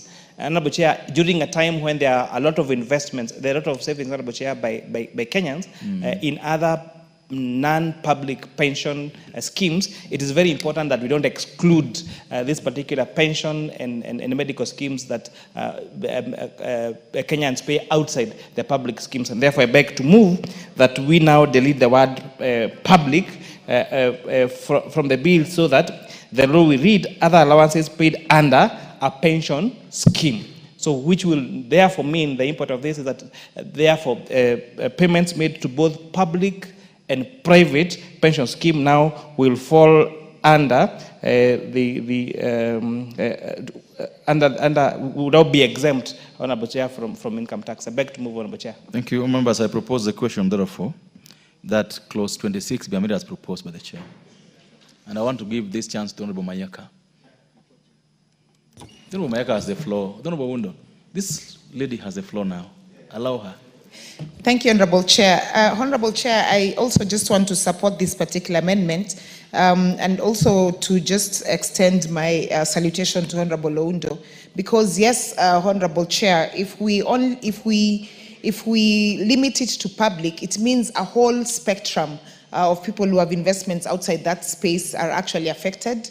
And for me, Honorable Chair, also is just to speak to the matter of one thing that as Africans we experience, which is called black tax. This is very encouraging for people who are investing for their retirement and for people who are already in retirement, that they will not be taxed for this particular. And so yes, I support this amendment. Thank you. Member for Keses. Thank you so much, Mr. Chair, Chair for the committee. Mine, I also want to support this particular amendment by ensuring that we onboard every Kenyan. You know, we are achieving the provision of the Constitution on inclusivity. And more so to say, the aspect that we want to encourage Kenyans to save for investment purposes. You know, there's something that we need to align. Kenya now, as we can say, it is on leverage level, where we are borrowing much from outside than even from within. And we want to encourage savings by Kenyans, borrow from them, invest and develop our country, and they can derive the benefit and interest from their savings. So this is particular amendment is good. We want to encourage both private and public so that together, cumulatively, we can build our country together. Thank you. Thank you. Member for Kitu Central. Oh, no, this is your amendment, not so. Yeah, thank you so much, Honorable Chairperson. Honorable Chairperson, I also want to support this. In this country, we appreciate that we have a lot of private pension schemes, Honorable Chair. So if we have not, before this amendment, Honorable Chair would have discriminated Kenyans. And I think it's important. Now, the way it is now, it serves every Kenyan. I support. Thank you. The Honorable Wundo. Chair, I just want to sincerely thank the chair of the committee. I raised the matter here. He didn't get the import of what I was saying. As we walked out of the chamber, I do know most of them deal with very more important things out of the formal arrangement. So I encourage there must be quite a lot of informal discussions. That's where we tied it up. And even I have evidence here, handwriting. So thank you, Chair. You are now listening, Chair. Thank you. All members, I propose a question that clause 26 be amended as... Honorable members, I propose a question that clause 26 be amended as proposed by the chair. Will I spend another opinion say aye? Will I spend the opinion say nay? Ayes have it. Members, I now put the question that clause 26 as amended be part of the bill. Will I spend another opinion say aye? Will I spend another opinion say nay? Ayes have it. Clause 27. Honorable members, I propose a question that clause 27 be part of the bill. Honorable Chair. Now you can talk about those things of cables you're talking about. Thank you, Honorable Chair. Honorable Chair, I beg to move that clause 27 be amended as per the order paper. This has two imports, Honorable Chair. One of them is to introduce an investment allowance for a spectrum license for telecommunication operators, Honorable Speaker. And I did say that despite Kenya having been one of the countries that has the greatest penetration of mobile network, we still have some villages across the country that still don't have telephone connectivity. And we are hoping, Honorable Chair, that once we provide this investment allowance, because spectrum license is a very expensive affair, Honorable Speaker, and therefore exempting this would incentivize our telecommunication operators to apply for this spectrum license and to invest in connecting the whole country, Honorable Speaker, into mobile connectivity. Honorable Speaker, additionally, this amendment is seeking also to retain the 100% investment deduction allowance that we had granted in December during the tax laws amendment bill to investments outside Nairobi and Mombasa. Honorable Speaker, we need to encourage especially companies to move out of Nairobi and Mombasa. It has two solutions, one creating employment in rural areas, Honorable Speaker, and also reducing the rural-urban migration and now the congestion that we see in our cities, Honorable Speaker. Honorable Chair, I beg to move. Thank you. Members, I propose a question that clause 27 be amended as proposed by the chair. The honorable member for Kibwezi East. Thank you, Chair. I stand to support the amendment to clause 27, and especially on the investment allowance, the spectrum increase, as it is going to cover more, areas, and especially the rural areas, Mr. Speaker, Mr. Chair. We are aware that most of the investments have been put into capital centers and the rural areas where we come from, and most of us where we represent, we are not having this advantage, and so I support. Thank you. Honorable members, I put the question that clause 27 be amended as proposed by the chair. Will as many of the opinion say aye? Will as many of the court of opinion say nay? The ayes have it. I now put the question, members, that clause 27 as amended be part of the bill. Will as many of the opinion say aye? Will as many of the court of opinion say nay? The ayes have it. Clause 28. Honorable members, I propose the question that clause 28 be part of the bill. Chair. Honorable Chair, clause 28 has three very consequential amendments. One, Honorable Chair, clause 28 was seeking to delete the tax incentives that we had granted to, that was giving preferential tax rate for companies that were constructing 100 residential units. Honorable Chair, we found this to be inconsistent with the government's agenda to provide affordable housing. And we're saying, despite now the government providing this particular affordable housing to Kenyans, it's also important to incentivize private sector to do the same. And therefore, we are proposing a deletion of that particular proposal so that we can continue to advance this preferential tax treatment for institutions that are building affordable housing for at least 100 units. This also is seeking now to again reinstate the tax incentives we had provided for local assembling of motor vehicles. Honorable Chair, I look forward to a time when you and I can drive locally made vehicles in this particular country. And it has been made possible before, but again, retrieving the incentive that were done to this sector would again disadvantage that particular space, Honorable Speaker. Thirdly, Honorable Speaker, the further is intending to reduce the tax to 5% of withdrawals made by punters, Honorable Speaker. But most importantly, on digital asset tax. Honorable Chair, when you make an investment or a transfer on digital assets, if you're using, say, a Bitcoin to pay for a particular service, the current law was providing that you would pay tax on the transaction amount. It is the equivalent of being taxed for depositing money in your bank. But now we are changing this from not based on the transaction amount, but by the fees the service provider are going to charge you when, Honorable Chair, you trade using digital assets. And again, this is very, very important because, as I read yesterday, next week we'll be tabling a report and moving amendments to the digital assets regulatory bill, Honorable Speaker. Honorable Chair, I beg to move. Thank you. All members, I propose the question that clause 28 be amended as proposed by the chair. Member for Kitui Central. Yeah, thank you so much, Mr. Chairman. Honorable Chairperson, I do support these incentives, but I want to make the following observations. If you look at our motor assembly companies in this country, and you look at the construction sector, there's a lot of monopolistic tendencies. And that means we might be benefiting very few companies at the expense of Kenyans not benefit from that tax. So I would wish that even as we move forward, it would be important that we open these sectors for competition. We need more firms to come on board so that when we provide these tax incentives, then we benefit many more Kenyans. I submit, Honorable Chairman. Thank you. All members, I put the question that clause 28 be amended as proposed by the chair. Will as many of the opinion say aye? Will as many of the contrary opinion say nay? The ayes have it. And I put the question, members, that clause 28 as amended be part of the bill. Will as many of the opinion say aye?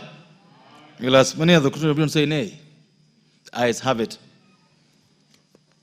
All members, that clause had an amendment by the majority leader, but because we've carried the amendment by the Finance Committee, that amendment by the majority leader falls. Clause 29. All members, I propose the question that clause 29 be part of the bill. Chair. Honorable Chair, I beg to move that clause 29 be amended as per the order paper. Honorable Chair, this is just a cleanup In fact, the impact of this amendment is just to have a comma immediately after the word individual, so that the law now will read in paragraph 6 to H5, but then the words an individual, then comma, immediately after the word where. So it's mainly a cleanup, Honorable Chair. Thank you, members. I propose a question that clause 29 be amended as proposed by the chair. Member for Kibozi East. Thank you, Chair. I rise also to support the cleanup. Chair, in law, interpretation, a comma means a lot. Correct. It means a lot, so it can change the whole meaning, and so I support the cleanup. Thank you. Members, I put the question that clause 29 be amended as proposed by the chair. Will ask many of that opinion say aye. Will ask many of the opinion say nay. Ayes have it. Members, I now put the question that clause 29 be amended. Clause 29 as amended be part of the bill. Will ask many of that opinion say aye. Will ask many of the court of opinion say nay. Ayes have it. New clause 5A. Members, we got two new clauses. So the new clause 5A, member, you moving new clause 5A for the second reading. Honorable Chair, I beg to move that new clause 5A be now read a second time. Honorable Chair, this amendment is deleting the proposal is to repeal section 12D of the Income Tax Act. As you may recall, Honorable Chair, I think the Finance Act of 2023, we did pass a law providing for minimum tax. Honorable Chair, however, the courts have since declared minimum tax unconstitutional, and therefore this amendment is now seeking to delete that particular provision because the courts have since declared it to be unconstitutional. Thank you. Well, members, I propose a question that the new clause 5A be now read a second time. Yeah. Honorable Chairperson, how I wish that the chairperson would have provided more details in terms of when you say the courts have declared unconstitutional. Is it leading to discrimination? What is really the issue? Because that is not coming out clear. Honorable Chair. So, Honorable Chair, Section 12D of the Income Tax Act is the one that was providing for minimum tax. It's a whole 12D, 1 and 1A. However, Honorable Speaker, this particular proposal was challenged in our courts and was said you cannot tax a loss. That for you to pay tax in Kenya, you need to have derived an income from that particular activity. And therefore, Honorable Speaker, requiring that businesses pay minimum tax would mean then they would be required to pay tax whether or not they paid, whether or not they derived income in Kenya. And therefore, it's for that merit that the court declared that unconstitutional. And it's also important to note that that particular ruling was not challenged.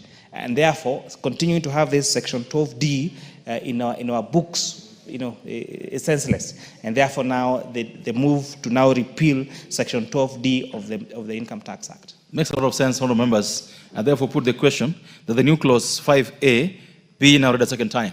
We'll ask many of that opinion say aye. We'll ask many other opinion say nay. The ayes have it.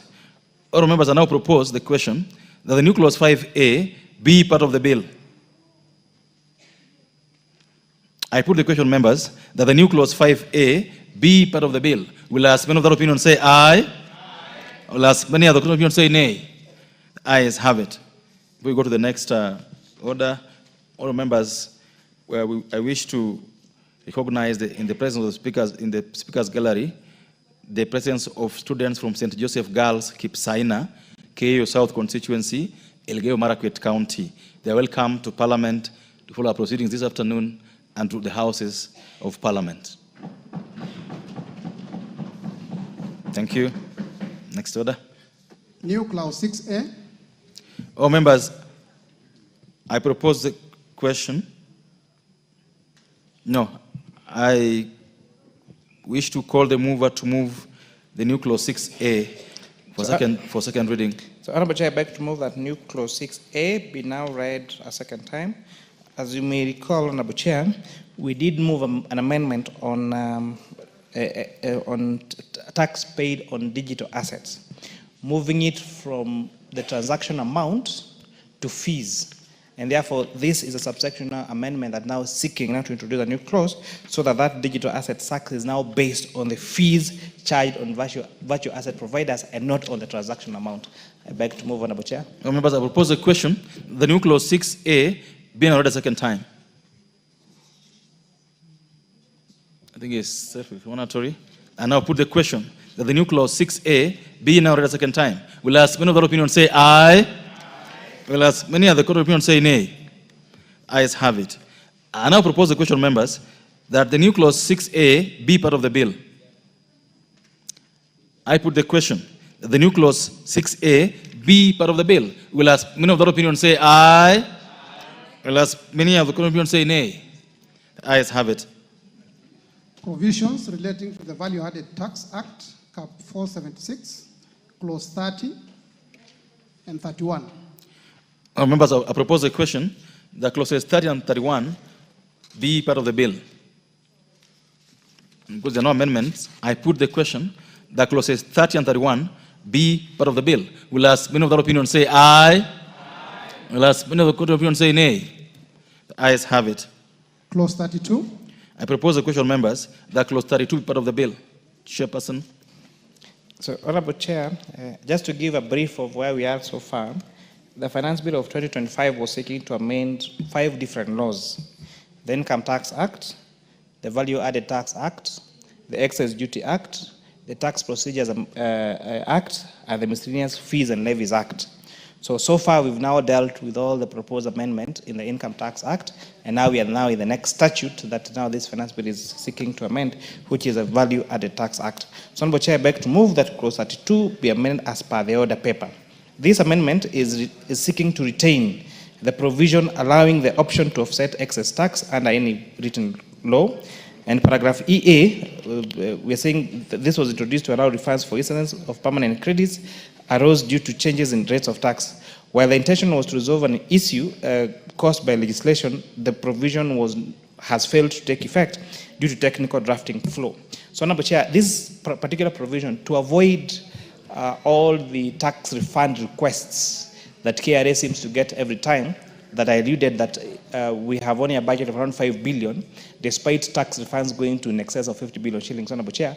Now, this is a cleanup to make sure that taxpayers are allowed to offset their current tax liabilities from excess tax that they might have paid, even if that was a different tax bracket, Honorable Speaker. Honorable Chair.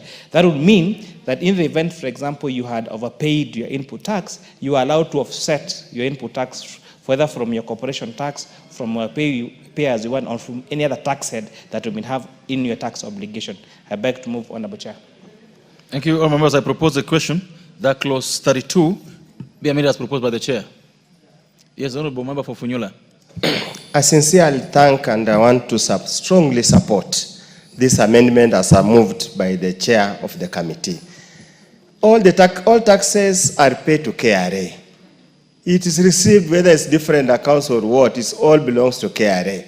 So it should be simple entry, exit, then the bottom line. So this issue of compartmentalization, I don't know, this is VAT, this is pay, this is excise duty, this is a very progressive way of getting things done. I support and I wish you good life and long life. Members, I put the question that clause 32 as amended as proposed. Will as many other opinion say aye? Will as many other opinion say nay? The ayes have it. But I now put the question that clause 32 as amended be part of the bill. Will as many other opinion say aye? Will as many other opinion say nay? The ayes have it. Clauses 33, 34, and 35. Honourable members, I propose a question that clauses 33, 34, and 35 be part of the bill. And there be no amendment to those clauses. I put the question that clauses 33, 34, and 35 be part of the bill. Will as many of the opinion say aye? Will as many of the opinion say nay? The ayes have it. Clause 36.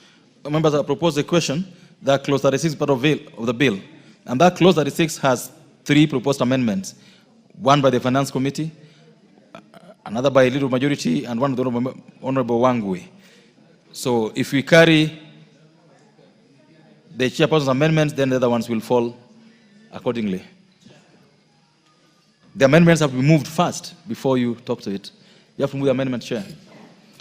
Honorable Chair, I beg to move that clause 36 be amended as per the order paper. Honorable Chair, in as much as we want to clean the first and second schedule of the VAT Act, we need to be sensitive to matters that are of great concerns to Kenyans.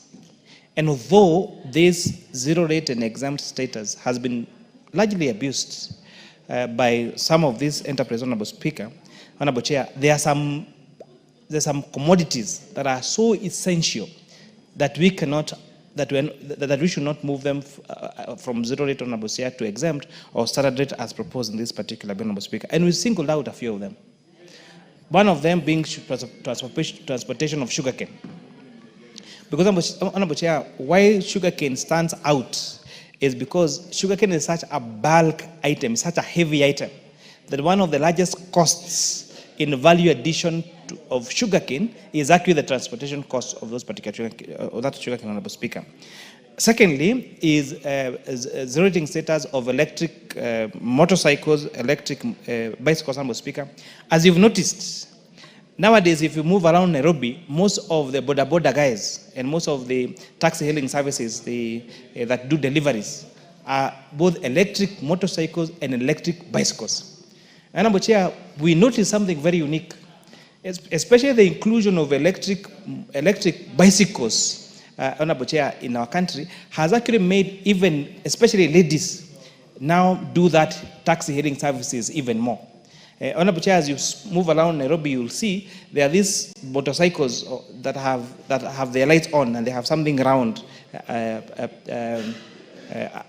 near the steering wheel. So that's how you know. Okay, that's one of the ways you know an electric motorcycle. And this has been made because this House made a deliberate decision in the Finance Act of 2023 to provide zero rating status for local assembly of electric motorcycles, electric bicycles, and electric buses, Honorable Speaker. And we must therefore be consistent in our tax regime. We cannot December say, you're granting this exemption to you, come invest in our country, build electric motorcycles, build electric bicycles, build electric buses, Honorable Speaker, only for us to take away that particular incentive 6 months later. We must be consistent so that we allow investment in our country, Honorable Speaker. Secondly, this particular amendment is also seeking to clarify the following items as exempt: mosquito repellent inputs and machinery, Honorable Speaker, Honorable Chair. In 2025, we still have a big challenge with mosquito menace in our country, Honorable Chair. And I know from the region you come from, you know, the issue of malaria infections, the issue of mosquitoes is such a great issue. And therefore, we are hoping that granting this exemption to manufacture of this equipment that will be used to fight mosquito, Honorable Speaker, will go a long way to not just creating employment in Kenya, not just bringing investment in our country, but also in our fight against malaria. I beg to move, Honorable Chair. Well, members, I propose the question that clause 36 be amended as proposed by the chair. The first bite on this would be the Honorable Wangui. Thank you, Honorable Speaker. Honorable Speaker, allow me to thank the Chair of Finance that he has really considered the issue of sugarcane transportation. And Honorable Speaker, looking at the component of fuel, by the time you get the costing of fuel into the commodity under manufacturing, already, Honorable Speaker, you've taxed the fuel. You already loaded onto it the tax component. Therefore, Honorable Speaker, by you again taxing it at the consumption level, meaning the production level, it would amount to double taxation, Honorable Speaker. Therefore, I'm happy that the Chair has listened to it, and we want to agree with him, and I support. Honorable Maungu. Thank you, Chair. I listened to the Chair express the issue of that clause, and with regard to the sugar industry, Chair, I come from the sugar area, and I'm in support with what Chair, the gentleman seated before me is not allowing me to debate. Honorable Mboko, you'll get a chance. Just relax. No. Chair, I'm not talking about Honorable Mboko, I'm talking about Honorable Kaluma here. who is, Honorable Kaluma. interfering with my Honorable contribution. Kaluma, this is not your chance. This is the chance for the Honorable member from Rwanda. No, you are interfering with him. Allow him to contribute. Chair, I cannot search for points from somebody who is trying to interfere with the flow of my thoughts, as Kaluma is trying to put it. Go ahead. Go ahead, Honorable member. Thank you, Chair. Mine was just support the proposal as given by the Chair. Thank you. Member for Seme. Thank you, Mr. Speaker. Chair, I actually support. It's actually ridiculous. I don't know what was happening to us. How can you put tax on transportation while this person has used fuel? The fuel itself has been taxed. Maybe I didn't notice. I admit I was sleeping that time. So I support. And the issue of mosquitoes, anything that will actually help reduce the cost of healthcare is actually something which should be exempt. So I support these amendments. Member for Muhaya. Yes, okay. I have the mic here. Yes. Somewhat. Chair, did you give me a chance? Yes, you're the member for Muhaya, not so. Oh, thank you. You know, I'm easily identified as Mwalimu Mboko Milemba. I want to support that amendment. Number one, it really deals with the disease malaria and makes it very easy for investment in that section. Number two, sugarcane, which the transport cost is higher than any other cost. But more fundamentally, Chair, is the issue of the electric motorcycles and bikes, because that's the way we want to go. And it will reduce our usage of our foreign exchange to importation of oil. Thank you, Honorable Speaker. Member for Homabay Town. Member for Homabay Town. Yes, I thank you, Chair. Chair, this idea of zero rating, we may be postponing it, but we need to think about it very deeply. Because we are zero rating very many products, but we have no evidence that by zero rating, the benefit goes to the local person or the consumer. Look, for instance, this thing we are calling transportation cost for sugarcane. Number one, how do you prove that these products are being used on tractors? Any vehicle can be fueled. But number two, how does the benefit go to the local person? We've had cases, Chair, where a person, something like bread is being zero rated. I know we fear touching those things, and it is only for that reason that I'll support this. But the bakers, just instead of employing more bakers, the factory are employing more people to claim tax refunds. And we are in a situation where tax expenditure, we were being told by the Chair, is standing at 550 billion in a year. So we collect 2.4 trillion, but 550 is going into expenditure. Partly into refunds. Partly towards refunds, not because people are paid excess, but because people have a leeway in law to claim. Thank you. Yet they are not giving any benefit. So we may allow this for now, but we will need to review this once we explain to the public the nonsense that we are engaging the country in, because we don't have this money to give KRA to pay. Thank you. I thank the member for Kitui Rural.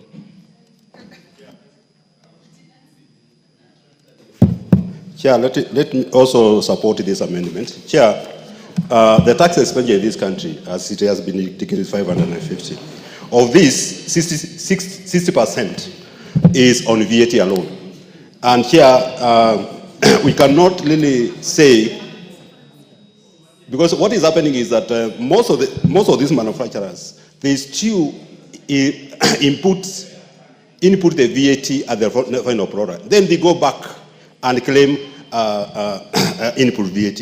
Chair, as we stand now, KRA is not able to do the refunds. So I support. Member, the chairperson of BS Budget Committee. Chair, I also want to join my colleagues in saying that until we become bold enough as a country or as parliament to be able to interfere with some of these zero-rated products, then I think we are not going to make good progress. Honorable Speaker, one of the strategies that we have proposed as Budget Committee towards realizing our revenue targets is to cancel all zero-rated items from the books. Honorable Speaker, as Kaluma has pointed out, some of these zero-rated items, we cannot even know how the public is benefiting from them. So these are taxes that we fear because of the perception that the public will complain. But in the end, it is the Kenyan taxpayers that are suffer.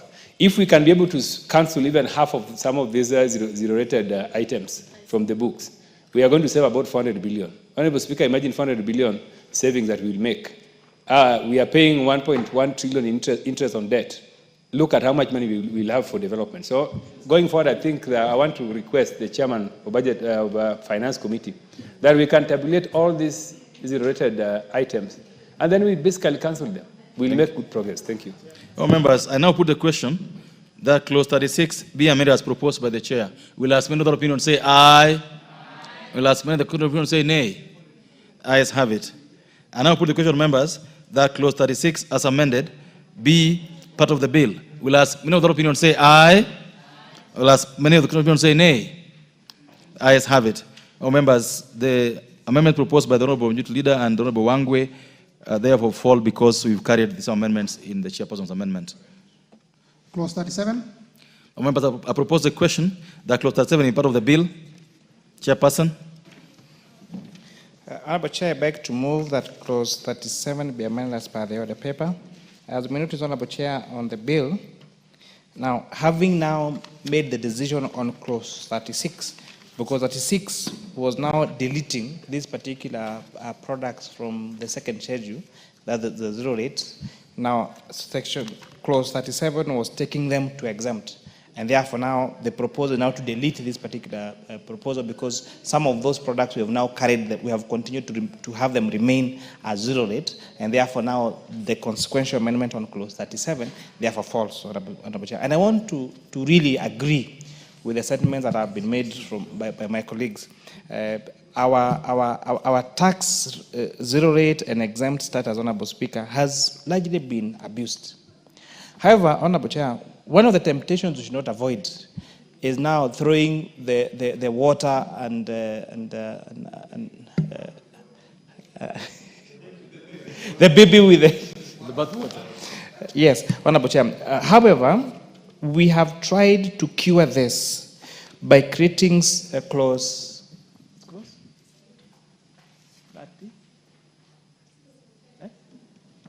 35.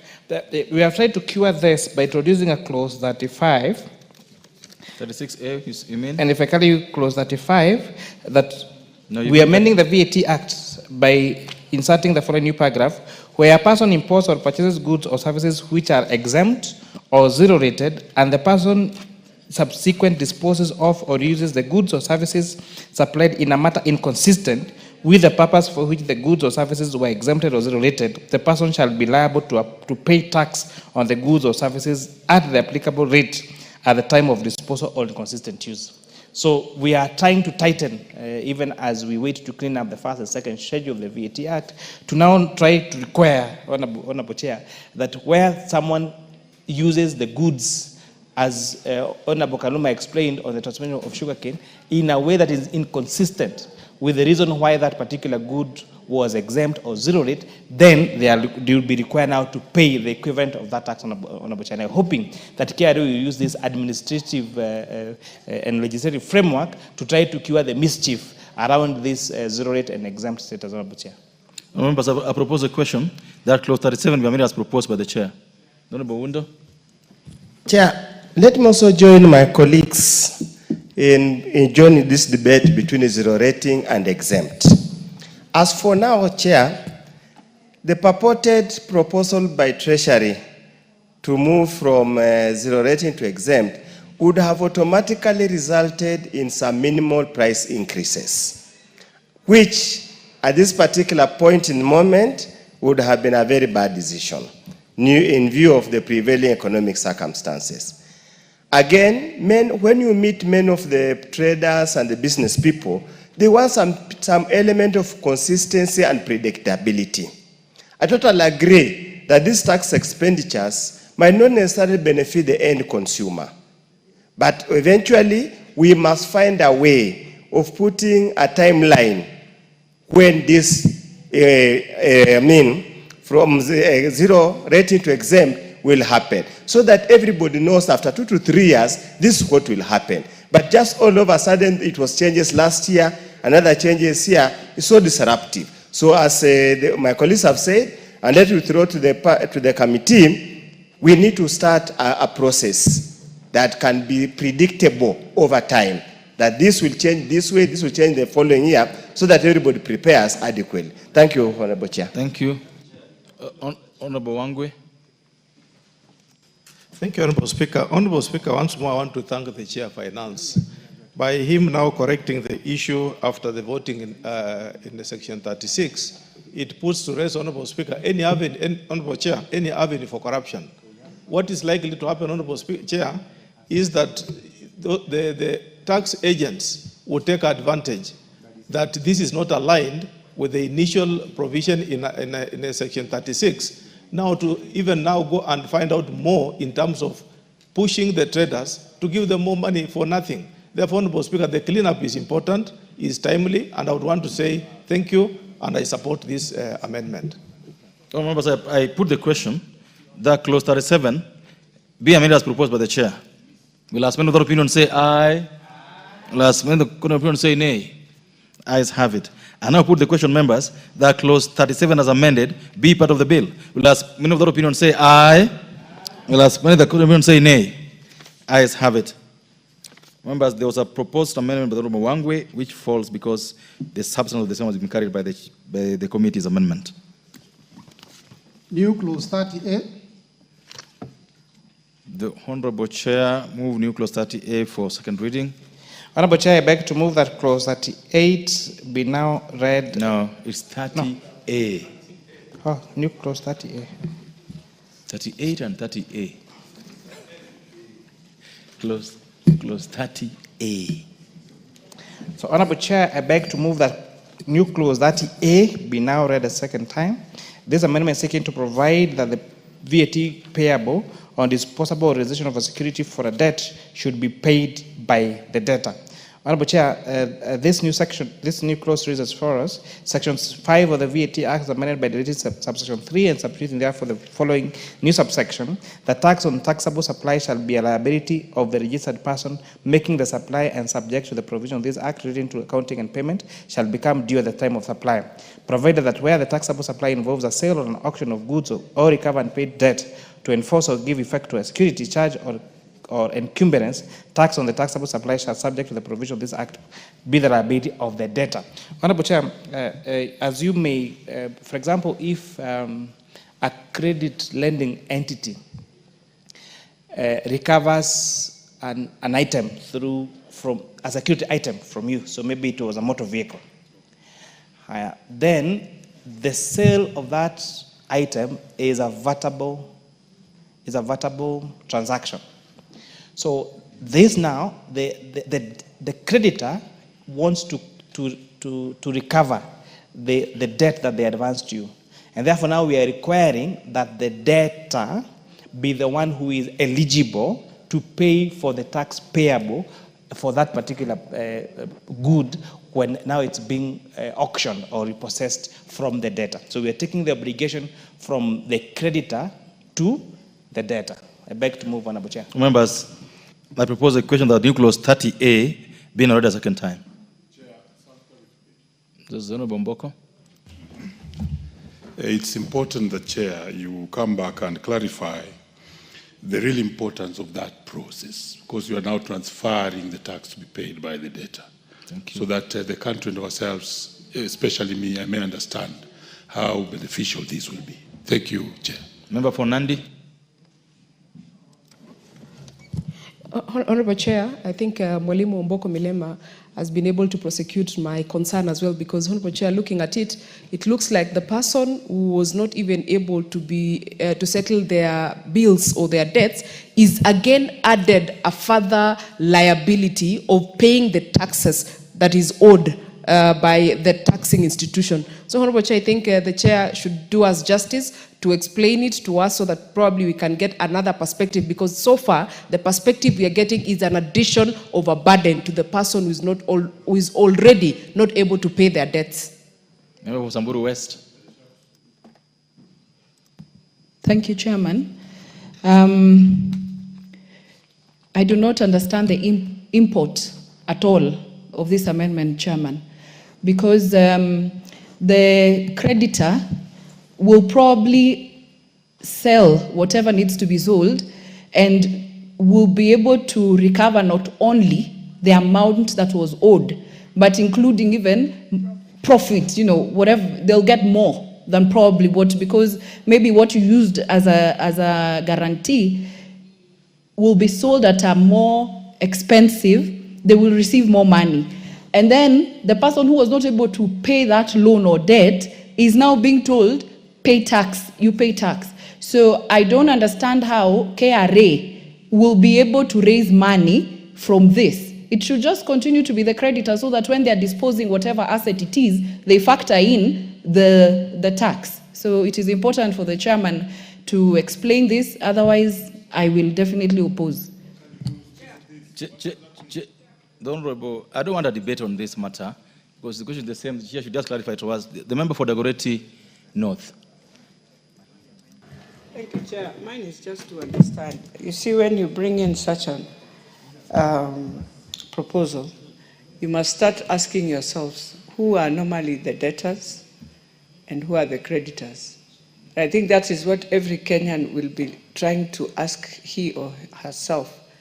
What does this come? Because I'll put it, for example, mortgage. This can be very well also misused in many, many assets, not just small assets we are looking at, but a bank can really go rogue using this. Yeah. Chairman, all they're saying clarity. So you're paying the auctioneer's fee, you've paid the debt. Then they put all this together, then you carry the tax on all this. Is that the position, and why must that happen? That's the question. So maybe let us start from the time when a credit entity issues a loan to a debtor. The issue of that loan is exempt.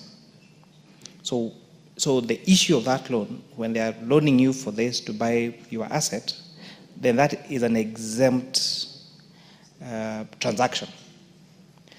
Then you default, for whatever reason, to honor your obligation. But there was a collateral in which now you're being advanced, and which transaction was exempt. But now we are telling now the creditor that when now they dispose of these assets to pay off this obligation, that is a taxable transaction. So it means that when they were advancing the payment to you, it was at a quote unquote a cheaper rate because it was exempt. But now when they are trying to recover the costs, then you're requiring them to pay VAT on that particular transaction, which now makes it difficult for them to recover the costs of the loan that they advanced to you. And therefore they're saying that now that it is the obligation now to pay that particular transaction should fall on the defaulter and not on the financing transaction. But in terms of whether that can be abused, Honorable Chair, there is very good safeguards on principles of credit lending, where the interest should not be more than the principal amount that was loaned to an entity. And therefore, even though there is merit in what members are raising, I think that can be cured administratively by making sure that the cost does not fall more than the cost of that particular item to the loanee, Honorable Chair. But just order. The issue is raised that what about if the money given in the first instance is exempt, but now they're taxing it because it's done interest? Probably that's the reason they're now taxing it. It's done interest, and this interest is included in what is being recovered. Anyway, go on, Honorable Wundo. I see a practical challenge in implementing this particular clause. Very practical challenge. And I want the chair to listen, and his technical team, I want them to listen. Assume you have taken a mortgage on a property. You have taken a mortgage on a property. At the disposal, in the event you default, the Land Act clearly states that the property should not be sold less than 75% of the value, of the market value. Assume you have been servicing and you defaulted. You already have, it's already capped at 75%. That 75% presupposes that the bank should absorb all the attendant costs in respect of the same transaction, to an extent that they don't expect the owner of the property, the borrower, again to go into his pocket to service the outstanding debt. That's the implication. Thank you. So that we avoid a case where auctioneers at the banks used to collude and fleece members. Here again, you are bringing this into the arrangement. Thank you. Member for Samburu West. Thank you, Chairman. And having listened to the Chairman of the Finance Committee, it is even better to put the tax before, so that when because he has said that it was exempt, you are not paying the tax. It is better for the debtor to know what they're getting themselves into, but not after they are unable to pay, Chairman. And so, and also it doesn't make sense. Is it the creditor who will give the debtor the money so that they pay the tax? You can't overburden that debtor who is not able. So I oppose. The honourable member for Kitui Central. You know, Honourable Chairperson, we are addressing a very serious matter here and very simple. What we are saying is, by the time you get to be auctioned, financially you have serious challenges. Now imagine a situation where, Honourable Chairperson, I'm being auctioned and my car has been taken to be sold and then I've been told to pay tax. It really makes it very complicated. So in terms of implementation, Honourable Chairperson of Finance, I think this amendment, you need to get it out of the order paper. Let's think through it, and then you can bring it later. I think that it will be helping the country. Thank you, members. I now propose a question that the new clause 30A be now read a second time. Will ask. Without opinion. Chair, what's the problem? So Honourable Chair, listening to honourable members raise their concerns about this particular matter, I think this is a proposal that needs a bit more rethinking, and therefore I beg to withdraw this particular amendment, and now we'll consult further so that we make sure that we do not disadvantage an already disadvantaged defaulter on this particular proposal. Yeah, that's so I beg to drop this particular amendment. Chairman, that's how someone earns the title honorable. Yeah, well done. I therefore, note for records that the new clause 30A is hereby withdrawn. Next clause. New clause 36A. All members, I propose a question that the new clause 36A is to be moved for second reading by the chair.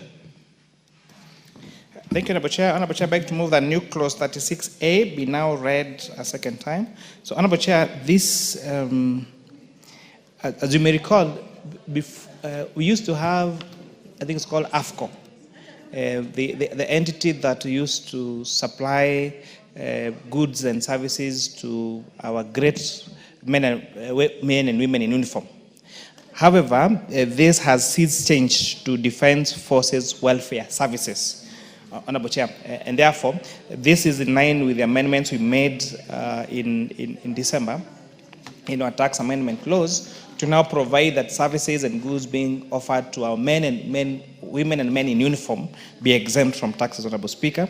And this also includes also accommodation, restaurant, and beauty salon, and laundry services that are offered by Defence Forces Welfare Services, so that we continue to incentivize these great men and women who offer their entire life to serve this particular country, Honourable Speaker. Also, 36 is also providing is a subsequent amendment for the manufacture of mosquito repellents, as I had moved earlier. Honourable Speaker, I beg to move that this now clause 36A be now read a second time.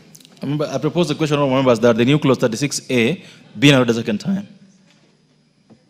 I put the question that the new clause 36A be now read a second time. Will as many other opinions say aye? Will as many other opinions say nay? Ayes have it. Members, I propose a question that the new clause 36A be part of the bill. I now put the question that the new clause 36A be part of the bill. Will as many of that opinion say aye? Will as many of the opinion say nay? Ayes have it. Provisions relating to the Excise Duty Act, Cap 472, Clause 38. Members, I propose the question that clause 38 be part of the bill. Move your amendment, Chair. 38. Honorable Chair, I beg to move that new clause 38 be amended as per the order paper. These are proposed amendments of paragraph 2, by reading the words proposed definition of digital marketplace and substituting therefore the following new definition. Digital marketplace means an online or electronic platform which enables users to sell or provide services, goods, or other property to other users. Honorable Chair, this is providing clarity to the definition of digital marketplace. Thank you. All members, I propose the question that clause 38 be amended as proposed by the Chair. I put the question that clause 38 be amended as proposed by the Chair. Will as many of the opinion say aye? Will as many of the opinion say nay? Ayes have it. I now put the question, members, that clause 38 is amended be part of the bill. Will as many of the opinion say aye? Will as many of the opinion say nay? Ayes have it. Clauses 39, 40, and 41. Honourable members, I propose the question that clauses 39, 40, and 41 be part of the bill. And because there are no amendments to those clauses, I put the question that clauses 39, 40, and 41 be part of the bill. Will as many of the opinion say aye? Will as many of the opinion say nay? Ayes have it. Clause 42. Honourable, I propose the question that clause 42 be part of the bill. Chair, you are amending clause 42.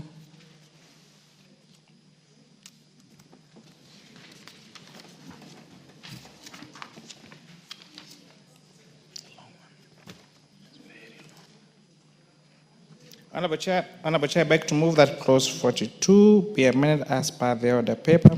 Honorable Chair, this is providing clarity on particular clauses. You know, one of them is differentiating between imported table eggs and imported eggs that are used for a chicken, for hatching our chicken. Honorable Chair. This also relates to, is also providing different rates, including imported cartons and boxes and paper and imported glass bottles and float gas, Honorable Speaker. So this particular clause is providing for different rates for all these particular products, Honorable Speaker. Honorable Chair, this is one of the steps that we're saying we must be selfish as a country. That we cannot continue to grow our economy if we become a supermarket. That we must make consistent steps in growing and incentivizing our manufacturing sector. One of these proposals, Honorable Chair, is introducing incentives for local manufacture of cartons that are used for packaging of tea and coffee. As I explained, Honorable Chair, one of the greatest challenges we've been having with the price of our tea and coffee is because we have not built capacity or incentivized our sectors enough to manufacture the packaging materials that are used to package our tea and our coffee. And therefore, we end up exporting our tea and coffee at a very cheap rate, Honorable Chair, in gunias, only for them to end up in our neighboring countries, in Sri Lanka and Dubai, become packaged and come back at almost 1,000 times more than the cost of these particular items. Therefore, we give a very low yield to our farmers, Honorable Speaker, and you have just few people who are just importing our raw materials and bringing them back at exorbitant prices, making all the profit. I beg to move, Honorable Chair. All members, I propose the question that clause 42 be amended as proposed by the Chair. Honorable Member for Samburu West. Thank you, Chairman. I do support. Value addition is very important for us as a country, as it will increase the yields, as it has been said, and so I support. Members, I put the question, therefore, that clause 42 amended as proposed by the Chair. Will as many of the opinion say aye? Will as many of the contrary opinion say nay? Ayes have it. And I put the question, members, that clause 42 was amended to be part of the bill. Will as many of the opinion say aye? Will as many of the contrary opinion say nay? Ayes have it. New clause 40A. Members, Will the mover move the new clause 40A for second reading? Honorable Chair, I beg to move that new clause 40A be now read a second time. Honorable Chair, during public participation, I'll give an example of one entity that came to our committee. They are called Koru Ram.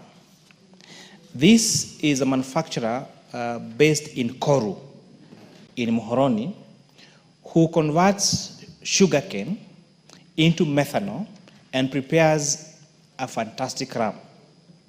However, Honorable Chair, for the last 4 years, despite them setting up a plant, they have never been operational. Because the costs of something called a flow meter, that is a requirement of Kenya Revenue Authority, costs in excess of, I think it's 25 million shillings. And therefore you are requiring a micro brewer who is using our raw materials and creating employment, keeping them without a license for 4 years, because you're requiring them to have a flow meter that costs 25 million shillings. And therefore, but when we asked KRA, they said, no, it's a fault in the law. And therefore now we provided for this particular exemption, that now is going to exempt these micro distillers from the requirement to have that particular kind of flow meter, so that we can have other alternative macro and cottage industries that can use local made materials, Honorable Speaker, as an alternative to the killer brews that we have in this country, Honorable Speaker. I beg to move. Thank you. More members, I propose a question, therefore, that the new clause 40A be now read a second time. The Honorable Mayaka. Thank you, Honorable Speaker. Honorable Chair. Honorable Chair, if there is any amendment that is very powerful in this finance bill, it is this particular amendment. Because of RAM?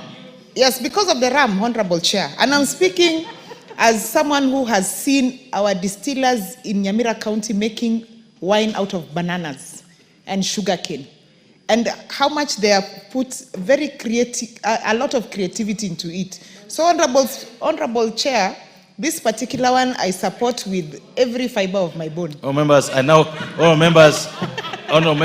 put the question. What is out of order? It's just RAM. The honorable member for this is the majority whip or minority whip. Okay, the BBG whip. Go ahead. Thank you, Mr. Speaker. I think it's a rule in this House that members must declare interest. Can Honorable Mayaka declare personal interest on this issue? On this amendment, which she says is the most important in the finance bill, can she declare interest? She did already. She said she's kissy. The Honorable Kaluma. Chair, thank you for the opportunity. Chair, the reasons given by the chair are very good. Very good. But so that we don't appear to be favoring just some sectors, have we done an overview of all sectors which are similarly affected, so that we don't just go for one or two? Thank you. Yeah, and if so, where are those others? Honorable Chair, there's a question. Order. Honorable Majority Leader, Majority Leader allow us to proceed for a minute. Order. Allow us to proceed for a minute before you go back to this. Just respond to this question, then you can go back to him. His question is, are there other sectors that have been identified the way you've identified the RAM one? So I just gave that an example, and I think I also need to make a clarification. Actually, that amendment refers to the next I'm going to speak to, but this clause 40A is speaking to making the what you call restricted items, which only includes ethanol. But what you've seen is that now the guys that make this illicit liquor have become smart. They're not just using ethanol, they're also using methanol. So we are now putting methanol as a restricted product, so that it's from its production all the way to the end is actually observed. But the issue that we are speaking to is actually now in the next amendment, which is also is very crucial. And I just pick Koruram as one of the examples. But Honorable Chair, one of the things that we must agree as a House as a correct way to end the menace of illicit brews is if we allow other products that are used locally manufactured products into making of liquor, Honorable Chair. We have left the people that want to have a good evening after their nyama choma to very expensive drinks, Honorable Chair. And therefore, the only alternative they have has been this cheap liquor, methanol, less alcohol, Honorable Chair. And you must agree, it's okay that Honorable Chair, you are titatola, which is fine.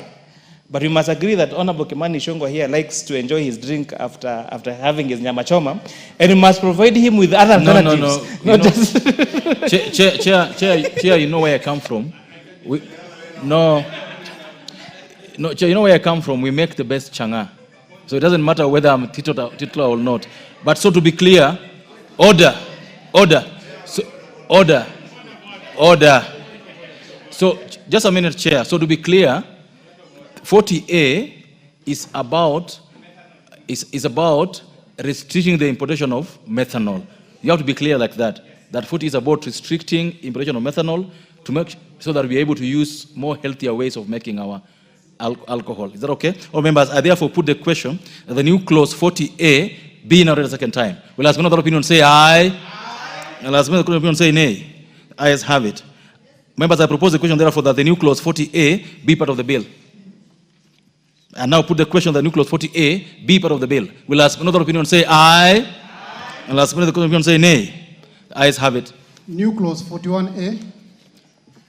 Honorable Chair, move order. New 41A for... So, Honorable Chair, I beg to move that new clause 41A be now read a second time. And just that we carry the members along, new clause 41 read this as follows. That section 25 of the Excess Duty Act is amended by inserting the following new subsections immediately to subsection 2. Notwithstanding subsection 1A, a licensed micro distiller shall be exempt from the requirement for automation, continuous piping and use of mass flow meters. And 2B, that the production of volume of such a licensed microdistiller shall be ascertained and monitored through the use of excise stamps or such other mechanism as the Commissioner may prescribe by notice in the Gazette. So, Honorable Chair, this is now the matter that we are debating earlier. You explained it very well. That now we are requiring that these micro distillers are not required to have a flow meter that costs in excess of 25 million shillings so that we are able to have an alternative, Honorable Speaker, and end the menace of illicit brews in our country, Honorable Chair. Thank you. I beg to move. I propose a question, therefore, that the new clause 41A be now read a second time. The Majority Leader. Chair, let me say I support that amendment, but cautiously. And the caution is this, Honorable Speaker. Any distiller, whether you call him a small or micro or a big distiller, 25 million shillings for a distillery is not too much to ask. Therefore, I want to ask the chair, because I wish we had restricted that probably to a period of maybe 3 or 4 to 5 years, so that beyond 3 to 5 years, you must install a flow meter. Because the danger is this, Honorable Speaker, Honorable Chair. And I know the Honorable Kimani Kuri had mixed up his earlier statement when he called you a teetotaler, and I am the teetotaler. And he knows, being an elder in my church, You're also mixing up anything close to alcohol. You're also mixing issues. I don't take alcohol also. We are both teetotalers. So say both of us. Or he mixed up, he wanted to say the chair and the Kimani Ichung'wah are teetotalers, while the chair of finance enjoys his drink.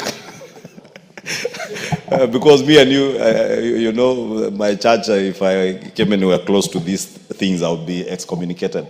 But I was saying the danger, Chair, is with stamps.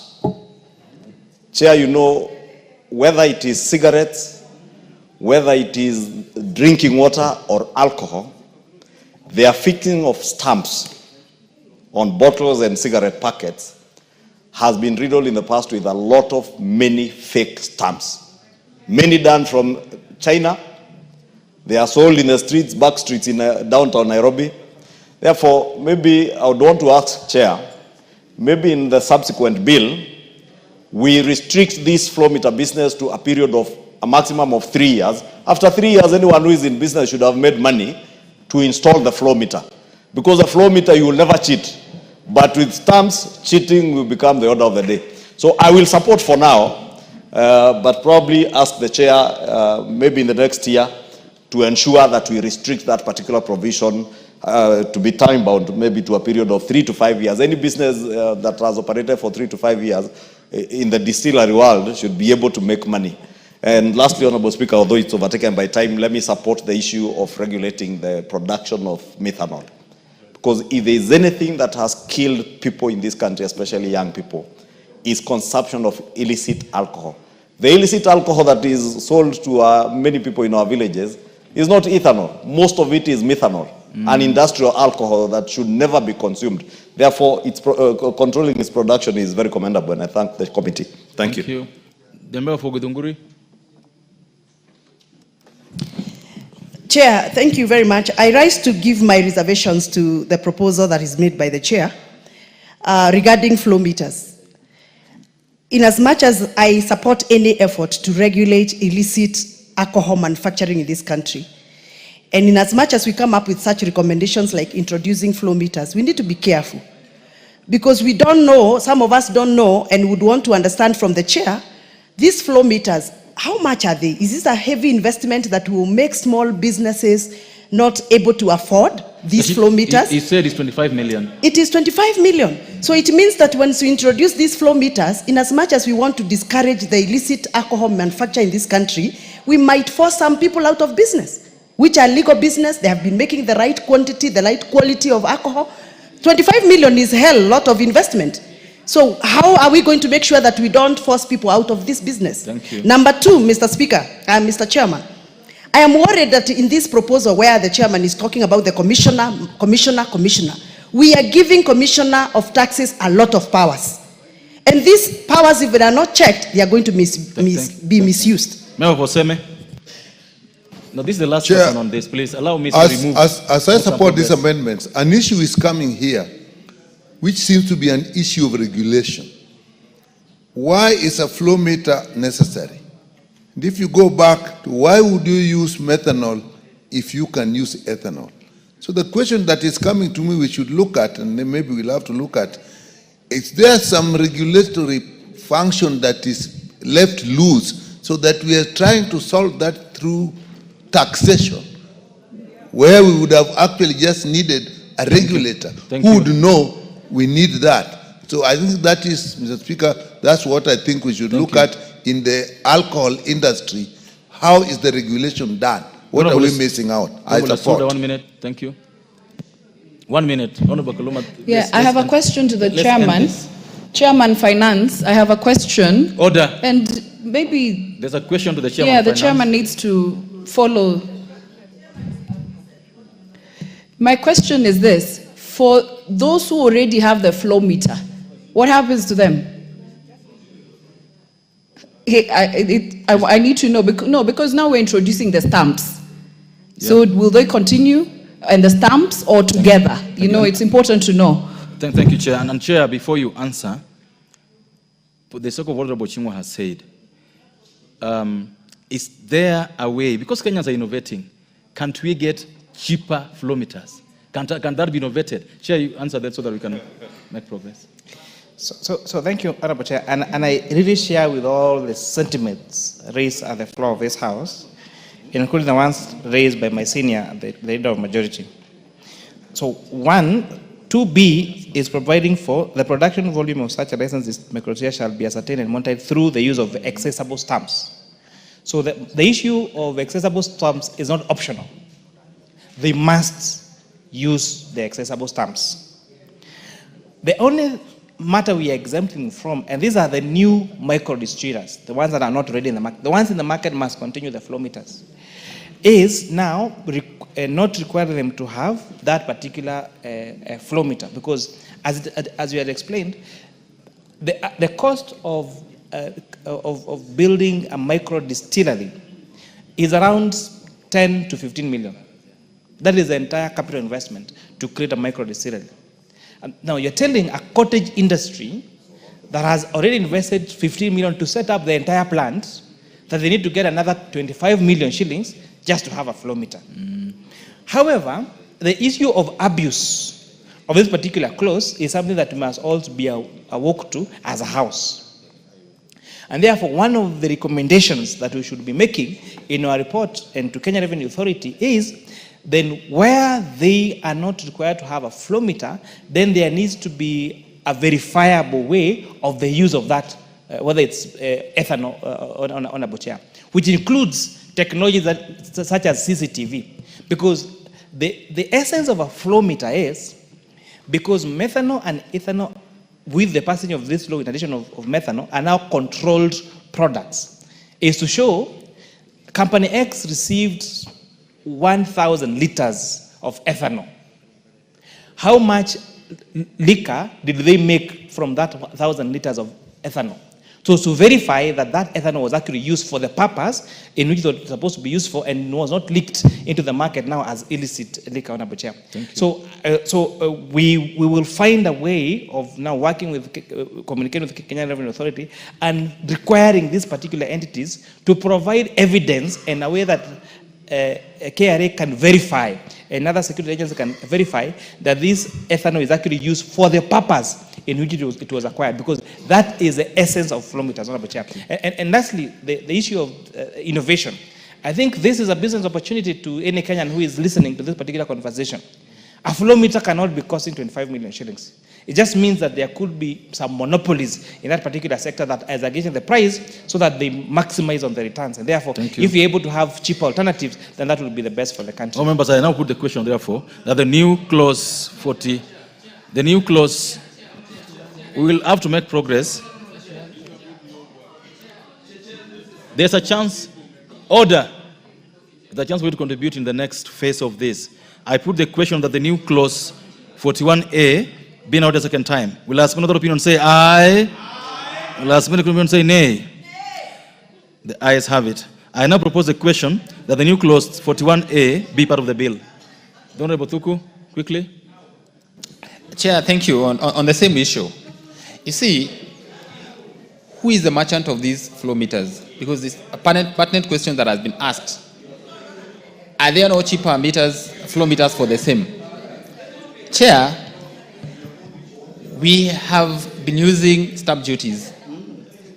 Where are we moving? Is it that we cannot enhance that technology as opposed now to this kind of investment that is proposed? Because honestly, if you're talking about... What is proposed?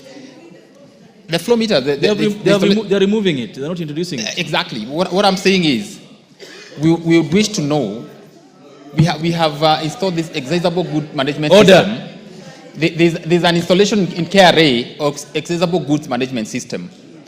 Why can't we just enhance that system instead of bringing in new amendment into the same?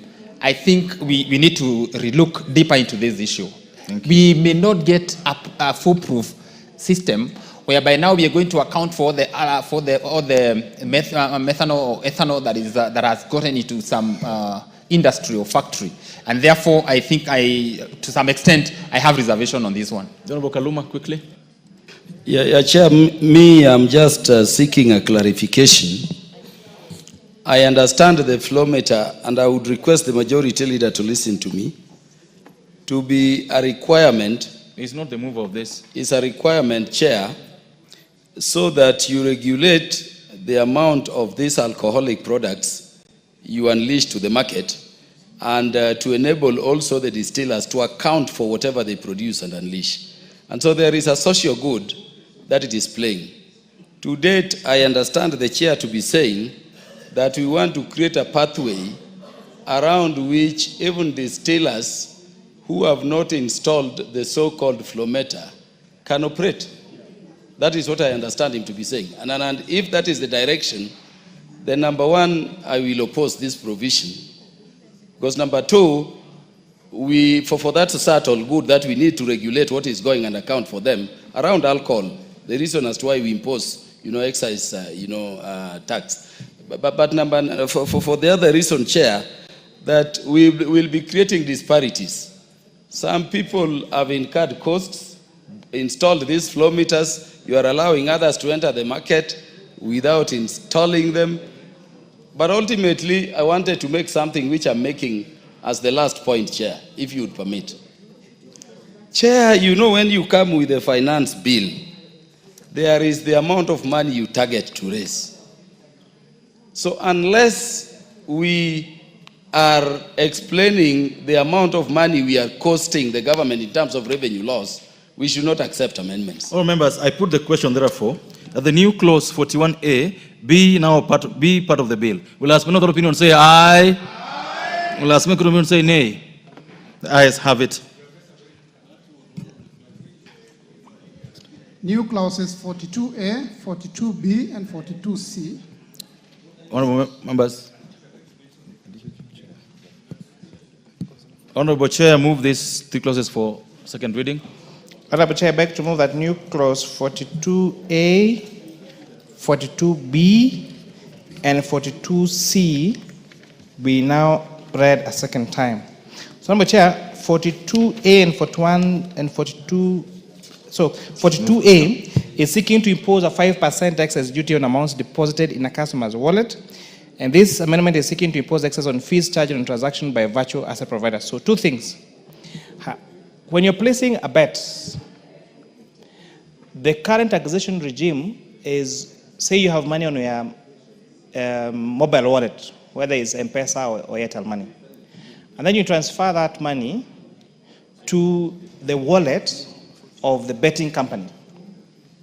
So the time of charging of excise duty is when you place a bet, when that money already is placed in the wallet of the betting institution. Now we are changing that to now making this excise duty to be payable when you transfer money from your mobile wallet to the betting company wallet. So this has this impact. There are so many institutions that operate virtually, for example, in the country, and therefore they are not able to. We're not able to get this excess duty from them.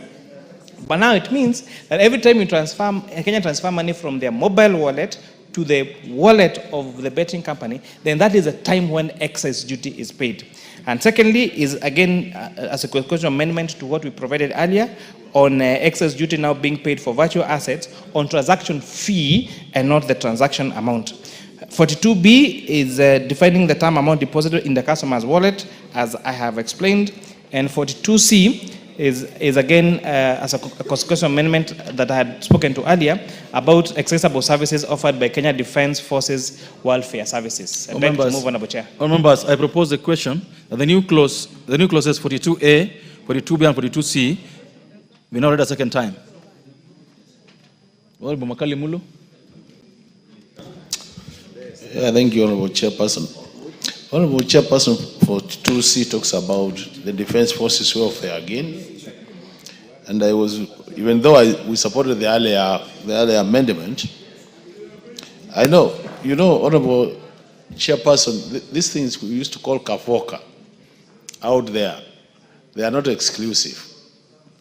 When they are in the barracks, they are somewhat exclusive because for you to access them, you have to go through some vetting. So when they're out there, and anybody can access them, I'm wondering whether we will not be causing market imbalances. Because imagine, Honorable Chairperson, you have your own restaurant in a town, and you have one in your town, and they are enjoying these tax benefits. It means their prices are going to be cheaper and all that. So even though we are supporting, I think we need to be a bit cautious to ensure that we don't cause market imperfections and then end up killing some business in the locality. Thank you. Well, members, I now propose the question that the new clauses 42A, 42B, and 42C be now read a second time. Will last minute opinion say aye? Aye. Will last minute opinion say nay? Ayes have it. I propose the question, members, that the new clauses 42A, 42B, and 42C be part of the bill. I put the question that the new clauses 42A, 42B, and 42C be part of the bill. Will last minute opinion say aye? Aye. Will last minute opinion say nay? Ayes have it. Provisions relating to the Tax Procedure Act, Cap 469B, clauses 43, 44, 45, and 46. Members, I propose a question that clauses 43, 44, 45, and 46 part of the bill. There being no amendments to those clauses, members, I put the question that clauses 43, 44, 45, 46 be part of the bill. Will as many of the opinion say aye? Will as many of the opinion say nay?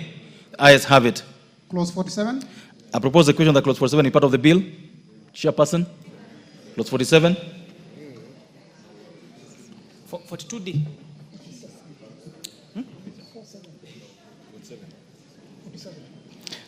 Honorable Chair, I beg to move that clause 47 be amended as per the order paper. This amendment is seeking to remove the restriction from appealing. So, Honorable Chair, this clause 47 is again one of the clauses that was highly contested during public participation. Because when you go to, when you appeal, for example, for your tax, you're given a tax assessment and then you go to appeal to it, then this particular proposal was requiring for you to pay, this particular provision currently disallows KRA from issuing an agency notice where you have appealed the decision for your assessment by KRA. But now, Treasury was seeking to delete that clause, which means that once you've been issued with an assessment, even before you appeal, then they could issue an agency notice to you. So we agree with the members of the public, and that's why we are proposing to delete this particular clause. All members, I propose a question that clause 47 be amended as proposed by the chair. I put the question that clause 47 be amended as proposed by the chair. Will as many of the opinion say aye? Will as many of the opinion say nay? Ayes have it. I now put the question, members, that clause 47 as amended be part of the bill. Will as many of the opinion say aye? Will as many of the opinion say nay? Ayes have it. Clauses 48 and 49. All members, clauses, I propose the question that clauses 47, 48, and 49 be part of the bill. These ones have no amendments, members. I therefore put the question that clauses 48 and 49 be part of the bill. Will as many of the opinion say aye? Will as many of the opinion say nay? Ayes have it. Clause 50. Members, I propose a question that clause 50 be part of the bill. Honorable Chair, you got an amendment to clause 50.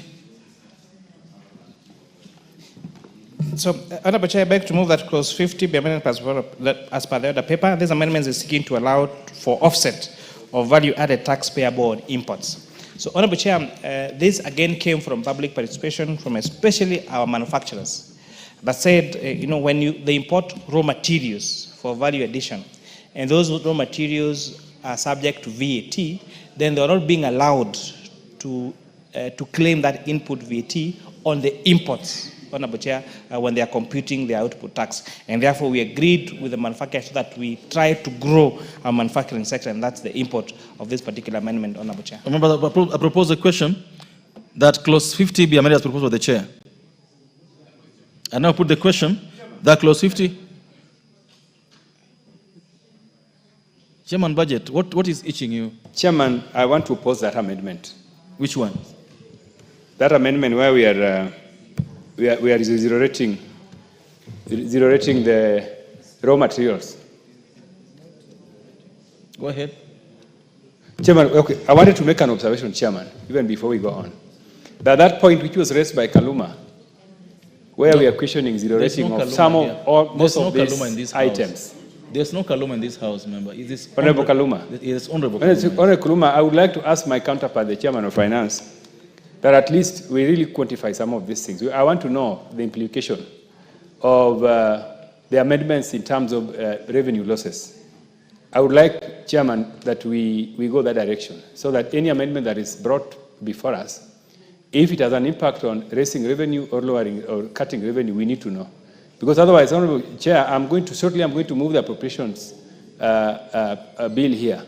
And you will see, Honorable Chair, that one of the struggles we are going to face is on revenue-raising measures. Now, so I would like you to, through your chair, to help us count for the amendments and what impact do they have in terms of revenue-raising. Now, I'm going to allow Chair to respond to that, but only on this clause. On any other clauses, I will request the Chair of Finance and the PR budget to sit and speak together. We can't have this on the floor of the House. It never happens. It's never happened. I won't allow it to happen. Chair Finance and Chair Budget must consult before any of this. So, Okay, the Honorable Member for Cases. Yes. What is out of order? Before you respond, Chair. No, I just wanted to support my chair by informing you that we've taken care of that, okay, as you've advised accordingly. Okay. Being a member of the committee. Chair Finance. Chair Finance. So Honorable Chair, I totally understand where the Chair of Budget Committee is speaking from. But we must desist from using the finance bill as just a tool for raising revenue. The finance bill should inform policy for our country. And for this, our committee has stood aground on several matters. We have a national tax policy that informs that we must have consistent laws and consistent legislation. We granted some of these exemptions in December. 4 months, 5 months later, we are taking back what we said. Welcome to our country. Go invest in a company in Siaya, in Homa Bay. You'll get investment deduction if you invest outside Nairobi and Mombasa. Someone took a loan of 10 billion and is setting up a factory in Homa Bay, a factory in Siaya, a factory in Nakuru. 6 months later, you're telling no. Because we're going to lose revenue here, you cannot continue to invest there. We must be consistent. There are two ways of collecting revenue. You can extrapolate and say, if you delete this, this is how much you lose. It is true. For example, the reintroduction of investment deduction for investment outside Nairobi and Mombasa will definitely lead to a consequential, the foregone taxes that you might have collected. But what is the far-reaching effect? That company sets up in Nakuru, in Siaya, in Kisumu, in Homa Bay, in Samburu, will employ people, they are going to pay as you want. Will make a profit, they are going to pay corporation tax. We must not be short-sighted in views of looking for numbers at the expense of making our country competitive globally. Okay, but I advise that Chair Budget and Chair Finance. Chair Finance, I order that you and the Chair Budget must consult so that we don't have this kind of a situation again. I want to put the question. I want to put the question. But we're not doing policy. Go ahead. No, I don't want debate on these matters. The Honorable Member for Seme. Chair, what you are listening to is a very, very major policy issue. When the finance bill comes to us, it follows the budget. So the budget has been read and we know we are going to raise so much revenue. The finance bill is the mechanism for raising that revenue. And one would expect that there was an earlier consideration, and that is how we reached this finance bill, so that we'll raise that revenue. If now comes out that actually there was no consultation earlier, so that the chair of finance and the chair of the budget don't agree, then we are not sure what you are saying, that in the future, we are actually going to have a problem with our revenue. Thank you. The member for Odhaya. Thank you, Chair. Chair, Chair Finance. Chair, the same way, what the Chair is saying is there people have already started investing because of the relief that of taxes. The same way, can he protect the people who have invested here? You are the levy, people have borrowed money, have invested, have planned to do business, then you are the levy. The plan which was there was based by the policy of the country. And then, when you have started doing business, already you have invested, you have planned, you have consulted, you have already bought the machine, you are the levy without consulting the country. You are killing the people. The same thing you are protecting those people you're investing today. Protect the same people. Chair Finance. the people who have invested, the people who have already invested, before you add the policy, shake those people first. Thank you. The Honorable Majority Leader. Majority Leader. Chair, and this is the last word on this. Chair, I think that matter is more or less settled between the two chairs. But I just want to say, we should not be worried. This is the beauty of democracy. The chair finance is protecting his staff. The chair budget is protecting the expenditure side. Just as the revenue mobilizer is protecting the revenue mobilization. And I know the chair budget also has a stake in the revenue that is raised, because he will not expend anything without the revenue being raised by Honorable Kimani.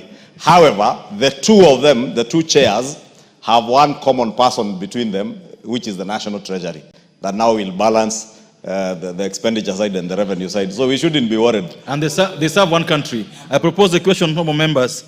I put the question, honorable members, that I put the question. I now put the question. There is nothing questionable about this.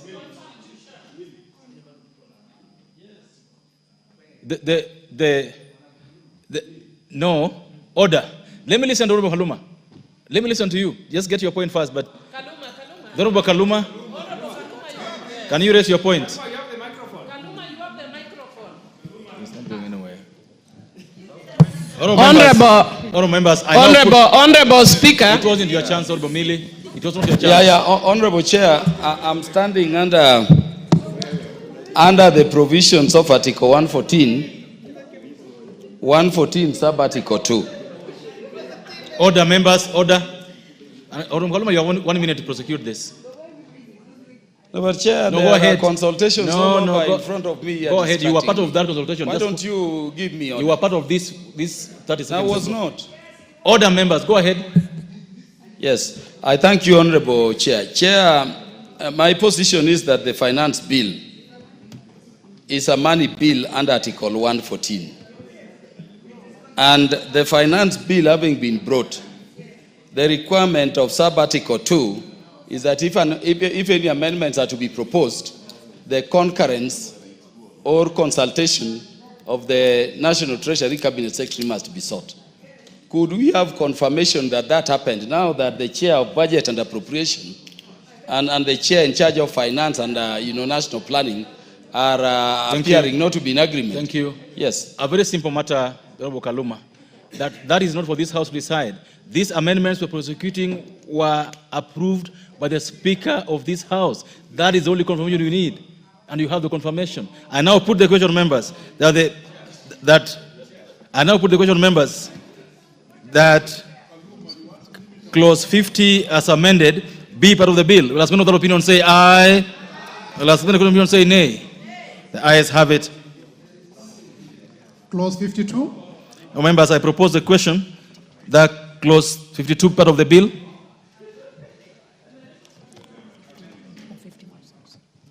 Sorry, members, just 1 minute, Honorable Chair. Clause 51 first. Yeah, clause 51. I propose the question that clause 51 is part of the bill. Honorable Chair. Honorable Chair, beg to remove that clause 51 be amended as per the order paper. Clause 51 of the bill be amended in the proposed subsection 7b by deleting the words computed and subbing therefore with the words computed from. This amendment, Honorable Chair, is just a cleanup. Members, I propose the question that clause 51 be amended as proposed by the Chair. I put the question that clause 51 be amended as proposed by the Chair. Spend other opinion say aye. And spend the opinion say nay. Ayes have it. And I put the question that clause 51 as amended be part of the bill. Will ask spend other opinion say aye. Will ask spend the opinion say nay. Ayes have it. Clause 52. Members, I propose the question that clause 52 be deleted. Honorable Chair. Honorable Chair, I beg to move that clause 52 be deleted as per the order paper. Honorable Chair, clause 52, as in the bill, was reads as follows: Section 59A of the Tax Procedures Act amended by deleting subsection 1B. So, Honorable Chair, this is a discussion that came from public and intense public participation, and I want to bring to the comfort of this House and to the members of the public, this is one of the areas that we debated a lot as a committee, and we agreed that we cannot allow, Honorable Speaker, this amendment, and therefore we are proposing its deletion. This was a proposal that was now removing the restriction. And Honorable Chair, allow me just to take 3 minutes to take you through this proposal. You have one. Section 59A of the Tax Procedures Act reads as follows: Data management and reporting system. The commissioner may establish a data management and reporting system for the submission of electronic documents, including detailed transaction data relating to the documents. Then 1A, that the commissioner may by notice in writing require permission to integrate the electronic tax system authorized under section 75 to the system referred to in section 1, in subsection 1 of the for the purpose of submission of electronic documents, including detailed transaction data in the precise form. So this therefore means, Honorable Chair, that the commissioner has powers to require you to integrate your system with that of Kenya Revenue Authority. However, in the wisdom of this House, it provided for another section 1B, which reads as follows: the commissioner shall not, know the words, shall not require a person to integrate or share data relating to A, trade secrets, and B, private or personal data held on behalf of the customers or collected in the course of business. Now, this clause 52 was proposed to delete 59(1)B, which was now excluding that when you are integrate, that the commissioner will not require you to integrate data relating to 1, trade secrets, and 2, private and personal data. All the members of the public that appeared before us say that that provision needs to be deleted. Okay. And we agree with the members of the public that this particular provision be deleted. It goes against our constitutional right to privacy and goes even against our other laws on data, on data and privacy, Honorable Chair. Members, I propose a question, therefore, that clause 52 be deleted. I put the question, that clause 52 be deleted. Last many other opinions say aye. Last many other opinions say nay. Ayes have it. Clause 53. Members, I propose that clause 53 be part of the bill. Because there's no amendment on it, I put the question that clause 53 be part of the bill. Last many other opinions say aye. Last many other opinions say nay. Ayes have it. Clause 54.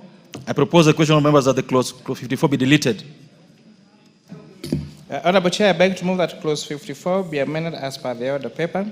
Honorable Chair, the tax amendment, again, the tax procedures amendment bill, act now, or bill that we did in this Honorable Chair, sought to exclude weekends and public holidays when calculating time. Now, the Treasury now wanted to bring back the issue that of not excluding weekends and weekdays and public holidays in calculation of time. We disagree with National Treasury and agree with the members of the public that we need to exclude weekends and public holidays in calculation of the time when you're supposed to either reply to the commissioner or submit particular data to KRA. Thank you. All members, I propose the question that clause 54 be deleted. I now put the question that clause 4 be deleted.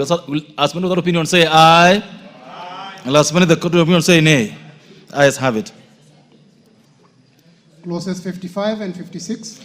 All members, I propose that clauses 55 and 56 be part of the bill.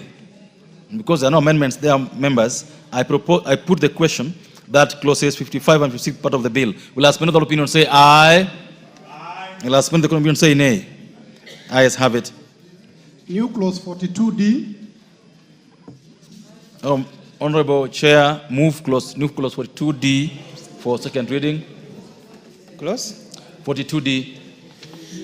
The new clause 42D for second reading. Honorable Chair, I beg to move that new clause 42D be now read a second time. So, Honorable Chair, this clause is seeking to define what we are calling certificate of origin. So, Honorable Chair, this is meant to cure a mischief that happens. So, when some goods are being imported into the country, they are declared as raw materials. Honorable Chair, only for you to realize they are actually finished products. And a good example has been in edible oils, where some scrupulous business people have been importing edible oils as a finished product, but declaring it as a semi-processed or raw material, Honorable Chair. And therefore, this has led to a lot of leakage in terms of our revenue, Honorable Speaker.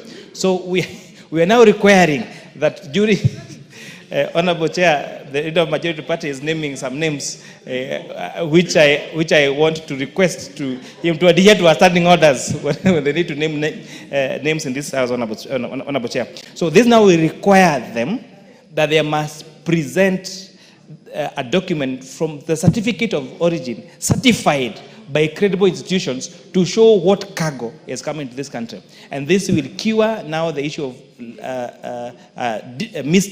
misdeclaration at our points of entry, Honorable Chair. I beg to... All members, I propose the question therefore, that the new clause 42D be now read a second time. The Honorable Oundo. Chair, I strongly support with this amendment. And this, Chair, is also trying to enhance the amendments that we did on the Business Laws Bill in December that made amendments to the Standards Act on the issuance of certificate of origin. Secondly, Chair, it also cures a very interesting mischief, whereby, and this, Chair, I say so, we have been interacted with this SEPA between Kenya and UAE, United Arab Emirates. The fear is that we are going to have those countries that don't manufacture anything as conduits to bring goods manufactured elsewhere to flood our market. So insisting on certificate of origin means that we must confirm if you are importing, that product must have been manufactured in that country. Thank you. It's not on transit. Honorable Nkatha.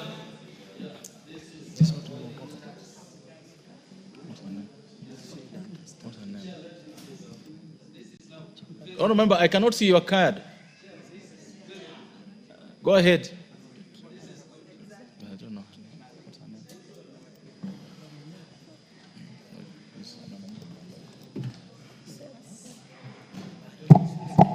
Thank you, Chair. For us to support our local manufacturers, I support this amendment by the Chair, Honorable Chair. Thank you. Honorable Kaluma, what's that? Let me support this amendment. Chair, these are the kinds of amendments we need in the finance bill. We are losing a lot. And so one of the reasons why we have this finance bill this year is to entrench tax efficiency and accountability. Thank you. And this is one such provision. And Chair, let me thank you. Since you allowed us to intervene, the Chair is now explaining these things in the details that Thank you so much, all members. To get them. I now put the question that the new clause 42D be now read a second time. Last men of the opinion say aye. Last men of the opinion say nay. Ayes have it. I propose the question, members, that the new clause 42D be part of the bill. I now put the question that the new clause 42D be part of the bill. Will last men of that opinion say aye? Last men of the opinion say nay. Ayes have it. New clause 49A. Honorable Chair, move the new clause 49A for second reading. Honorable Chair, I beg to move that new clause 49A be now read a second time. Again, this is bringing even more clarity to the issue that I spoke earlier, that is providing for the details that should be provided for in the certificate of origin, which includes the following: name and address of the exporter, name and address of the importer, port of origin, accurate description of the goods, keyword here, accurate, quantity of the goods, country of origin and country of destination. And we are saying that any person who contravenes this provision commits an offense and shall have their goods seized or forfeited to the commissioner or another officer in accordance with this act. Honorable Speaker, this therefore amendment is seeking to provide clear details of what are you importing, so that we avoid this issue of some manufacturers importing finished products in this country, declaring them as raw materials, getting exemptions only for them to just repackage them and sell them like they are manufacturing in our country. I beg to move on, Honorable Chair. All members, I propose a question. Order. I propose a question that the new clause 49A be now read a second time.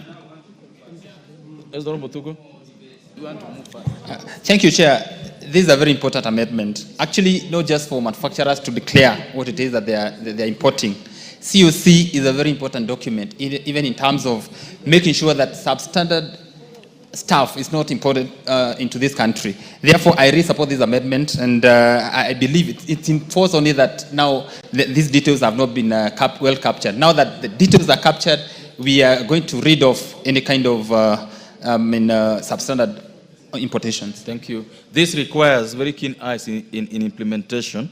Oh, members, I therefore put the question that the new clause 49A being already a second time. Will as many other opinion say aye? Will as many other opinion say nay? Ayes have it. I propose the question therefore, members, that the new clause 49A be part of the bill. I put the question that the new clause 49A be part of the bill. Will as many other opinion say aye? Will as many of the court of opinion say nay? Ayes have it. Provisions relating to the Miscellaneous Fees and Levies Act, Cap 496C, Clause 57. Members, I propose that Clause 57 be part of the bill, and there's no amendment to it, so I put the question that that Clause 47 be part of the bill. Will as many of the opinion say aye? Will as many of the opinion say nay? Ayes have it. Clause 58. Well, members, I propose the question that Clause 58 be part of the bill. Chair, your amendment to this? So, Honorable Chair, I beg to move that Clause 58 be amended as per the order paper. This speaks to the earlier discussion that we had about mosquito repellents, exempting them now from IDF and RDL. And these are raw materials that will be used for the manufacture of mosquito repellents in our country.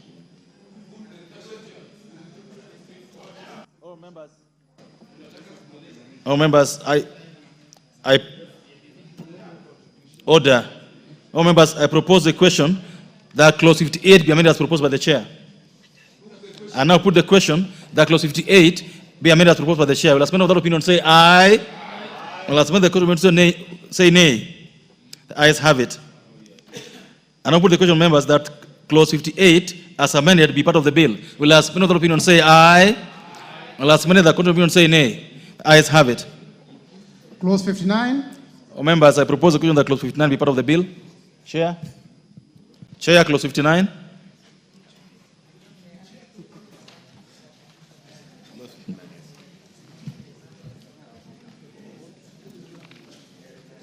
So, Honorable Chair, I beg to move that Clause 59 be amended as per the order paper. This is providing for the different rates for export and promotion levy. Again, matters that are meant to promote our local manufacturing. I beg to move, Honorable Chair. Members, I propose the question that Clause 59 be amended as proposed by the chair. And I now put the question that Clause 59 be amended as proposed by the chair. Will as many of that opinion say aye? Will as many of the opinion say nay?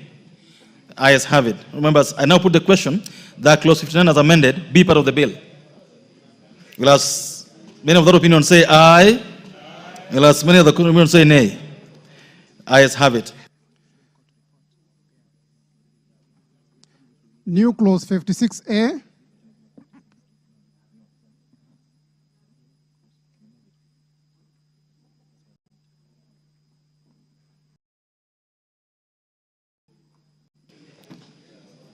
Honorable members, I now call the chair to move the new Clause 56A for second reading.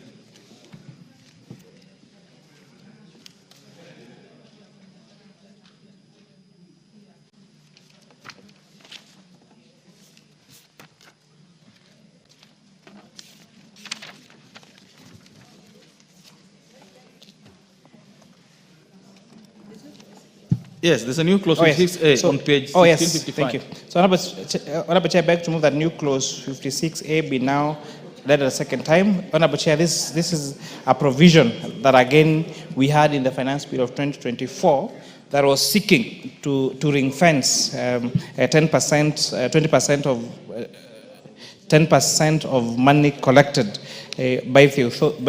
through the Miscellaneous and Levies Act to be used for the digitalization of services at the Kenya Revenue Authority, Honorable Chair.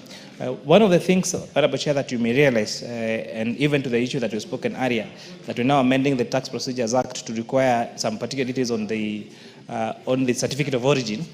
is when goods arrive in our points of entry, there is now that form that we fill, the CIF that we fill, showing I've imported goods of this particular description.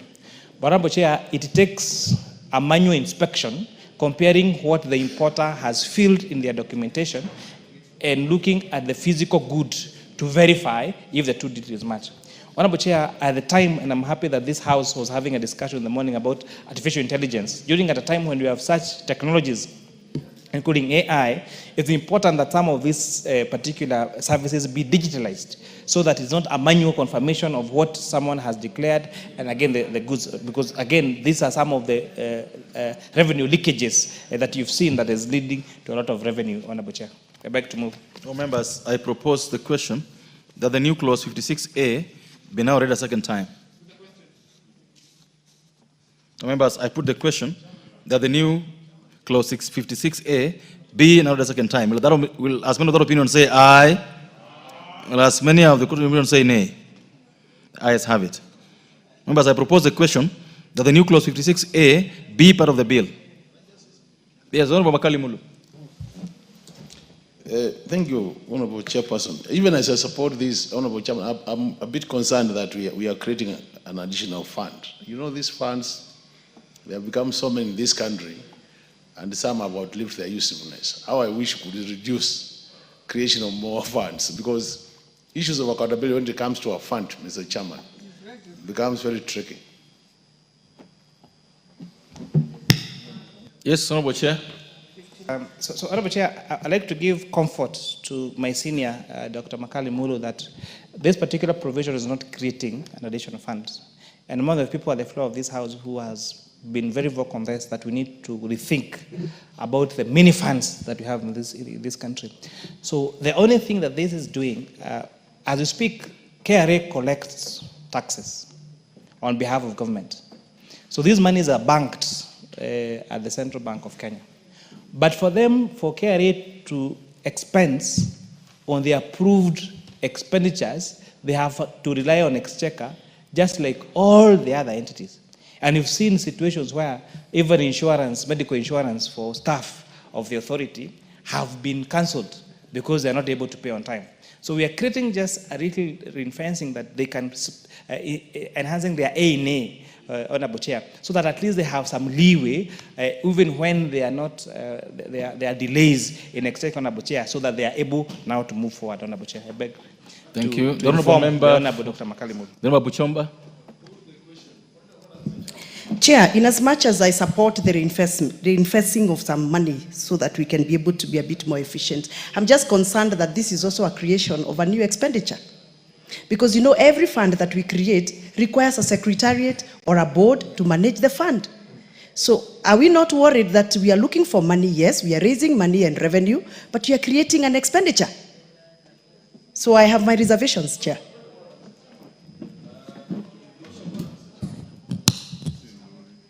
Honorable Makali Mulu. You know, Mr. Chairman, what the chairman is explaining makes a lot of sense. But what is it on this bill? It says shall be paid into a fund established and managed. So unless what he's saying is not what is in the bill, that's why I was raising this matter, that if he was talking about ring-fencing the resources, I have no problem.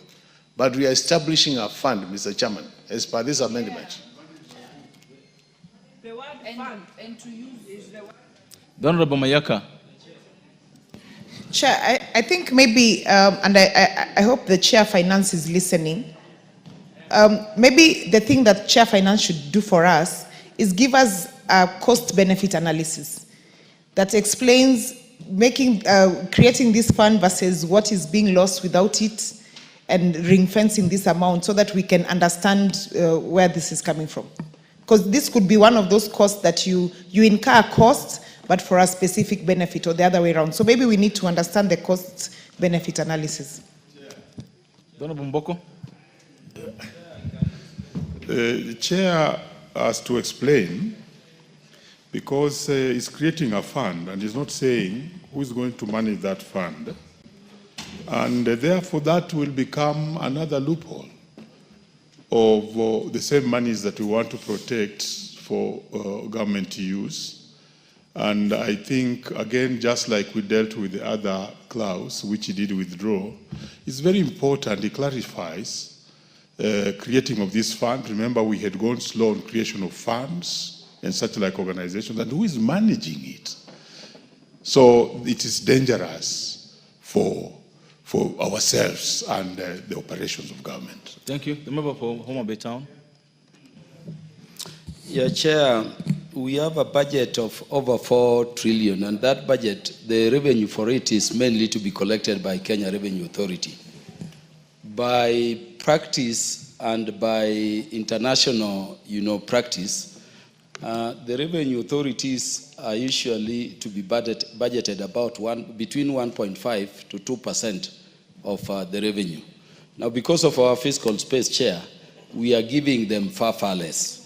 So the request that KRA made, and we are hailing by this, to enable them more efficiently raise revenue and collect revenue to fund the budget, is that we ring fence a portion of the monies. It is just an A in A, but we are calling it going into a fund to be managed by them for purposes of their work. Thank you. And if that happens, we will get more revenue in the process. If you just left it that it is an A in A, accountability issues arise and it becomes very difficult. Thank you. So I would urge that we support this provision. Member for Chairperson. Chairperson, go ahead. So maybe if I could, and thank you, honorable members, for raising your concerns. Just to give clarity to what this is, if you read the Miscellaneous Fees and Levies Act, Part 3 on imposition of levies and fees, 7, there shall be a fee to be known as the import declaration fee on all goods imported into the country for home use. So if you check now 2A, 5, an importer shall present 6. Out of the fee collected under subsection 2, 10% shall be paid to into a fund established and managed according to the Public Finance Management Act, Cap 412A. 7, the monies in the fund under subsection 6 shall be used for the payment of Kenya's contribution to the African Union and other international organizations to which Kenya has a financial obligation. So there already exists a fund where, as you speak, 10% of monies collected as import declaration fee goes into to pay for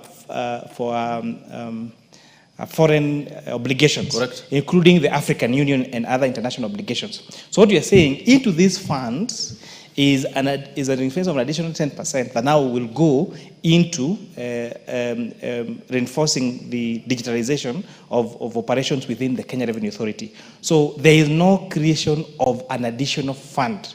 We're just saying that where these monies are going to pay international obligations, can we also have some operations that goes now to digitizing these particular services that are done by KRA? And remember, we are coming from a point where we have no fiscal space, to fund some of these expenditures, Honorable Chair, by the authority. Thank you. Thank you. Just for clarity, Chair, they currently get 10% of this fund, right? Yes. No, Chair. Okay, Chair budget. I already said just something. Chair, the amendment is good, but we have the potential of giving KRA resources they don't need. Because when we were doing the budgets, KRA appeared before us through the Finance Committee, and they never told us that KRA needs excessive amounts of money, Mr. Chairman. So I think what the Chairman needs to do is to tell us what will be the amount of these resources. And KRA is well funded, Mr. Chairman. Under my leadership, KRA is well funded to collect resources, to collect taxes. So unless we know this 10% will be how much money. Thank you. Now, I said it, and I think this should be the last time. Chair Budget and Chair Finance, this is a spectacle that is never seen in Parliament at this stage. You should avoid it in future. Member for Keses. Thank you, Chair. I want to liken this particular discussion with a farmer, the traditional farmer who uses oxen to plow. At most of the time, when a farmer uses oxen to plow, the farmer always reserves the produce to feed back the oxen to give back their energy.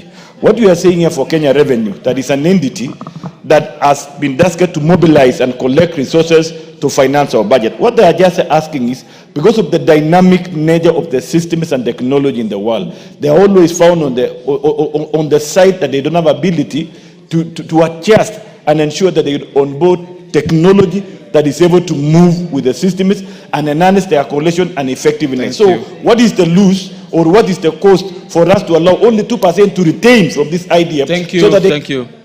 The Honorable Lesuda. Thank you, Chairman. Having listened to the Chairman Finance, I'm convinced it's not a fund.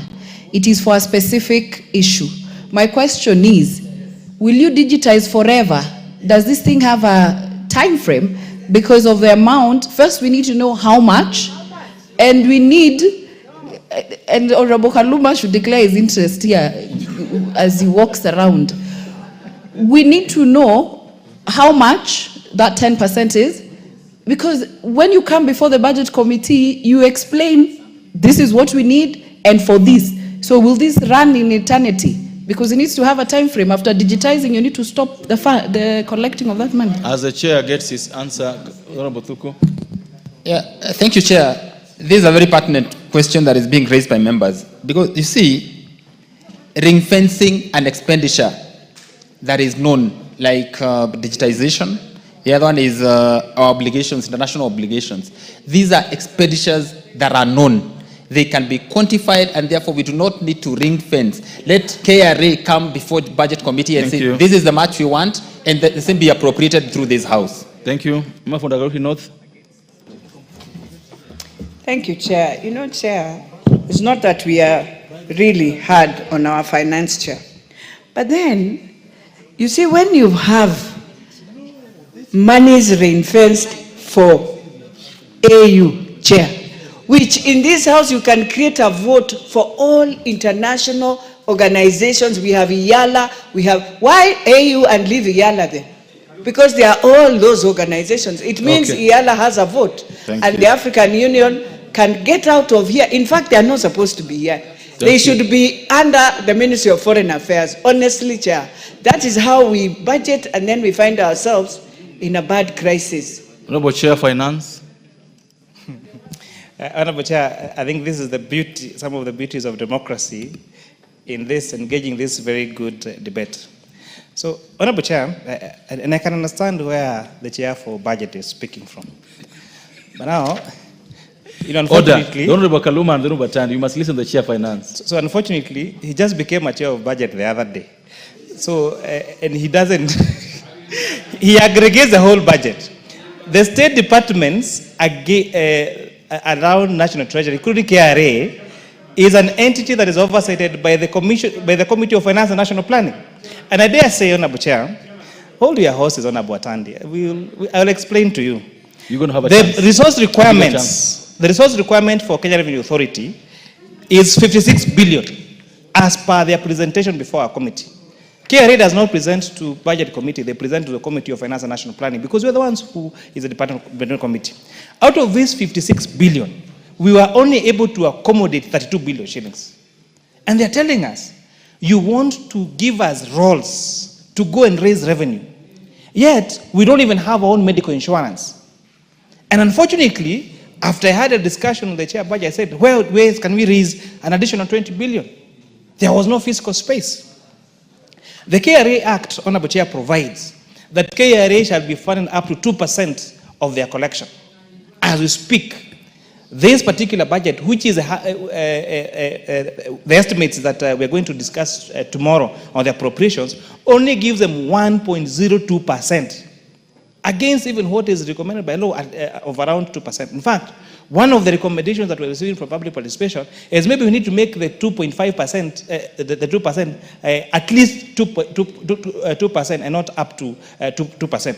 We have an entity, Honorable Chair, that we require to raise revenue for this country. For the last 10 years, there has never been a salary adjustment for any of those staff. These are the same staff we are sending to do an assessment on a taxpayer who has an assessment of 100 million shillings. What are you telling them? They have not had a salary increase for the last 10 years. They do not have a medical insurance that if they get sick, they can't go to the hospital. And there are people you are sending them to taxpayer. That's why we are saying there is no fiscal space to do that.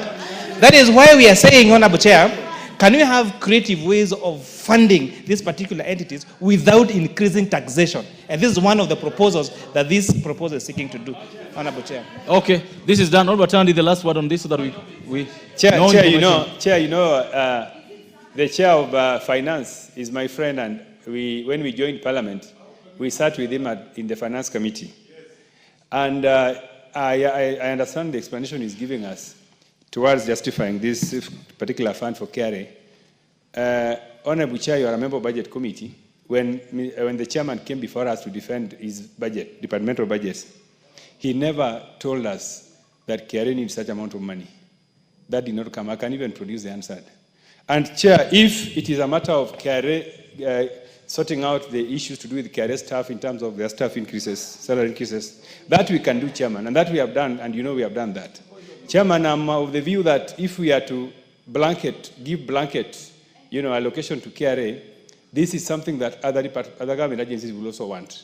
And I don't think we want to do it. Let us collect taxes and put it in one basket, and people who want that money come to Budget Committee, defend themselves, and then we give them the money. This is a very bad precedent. Members, I would like you to reject this particular amendment.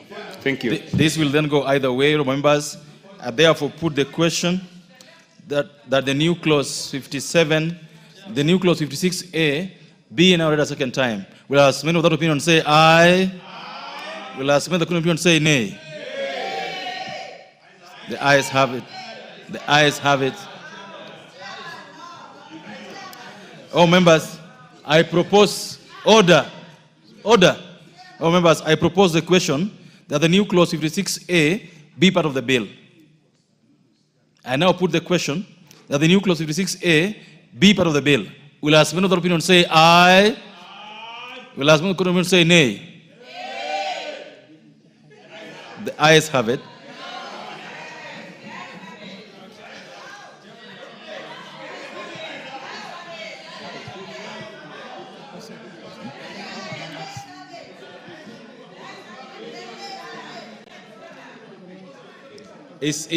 Are you writing for a division, Honorable Suda? Are you getting the numbers?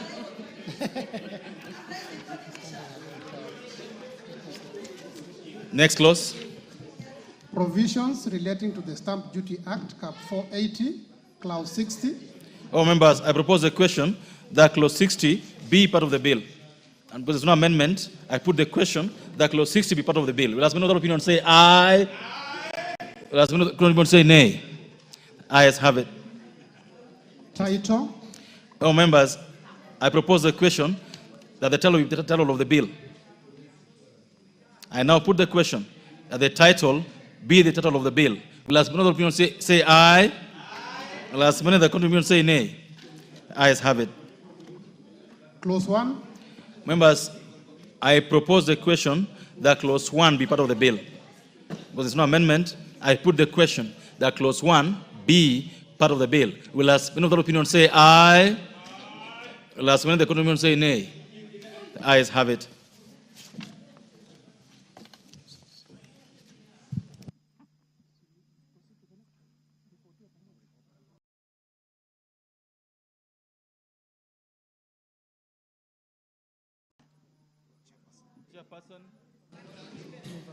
Chairperson.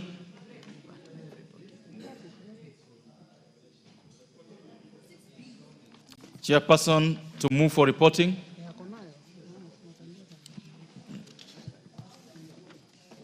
Give him the mic. Honorable Chairperson, I beg to move that the committee do report to the House its question of the Finance Bill, National Assembly Bill number 19 of 2025, and its approval thereof with amendments. All members, order. All members, I put the question that the committee do report to the House its consideration of the Finance Bill, National Assembly Bill number 19 of 2025, and its approval thereof with amendments.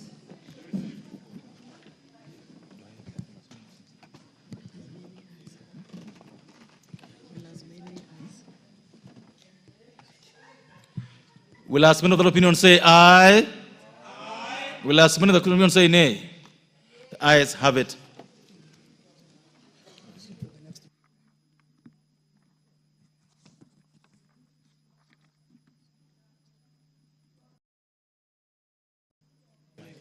Members, the next bill in the order paper for the Committee of the Whole House this afternoon, or this evening, is the Kenya National Council for Population and Development Bill, National Bill, Assembly Bill number 72 of 2023.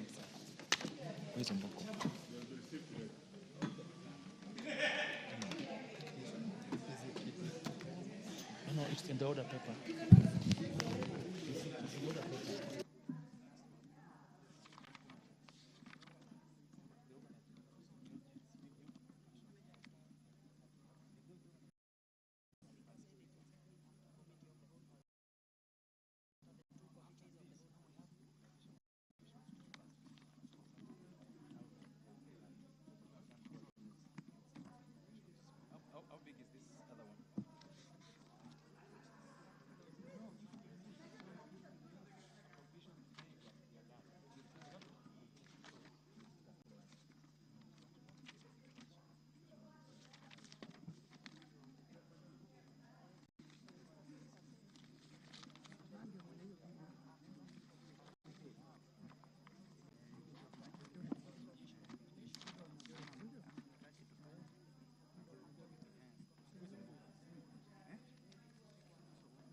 Order, members, we proceed to the Kenya National Council for Population and Development Bill, National Assembly Bill number 72 of 2023, and we are in the committee of the whole House. Clause 3. Are there amendments? Where is the chair? Same. So, Chair, you will still have to proceed.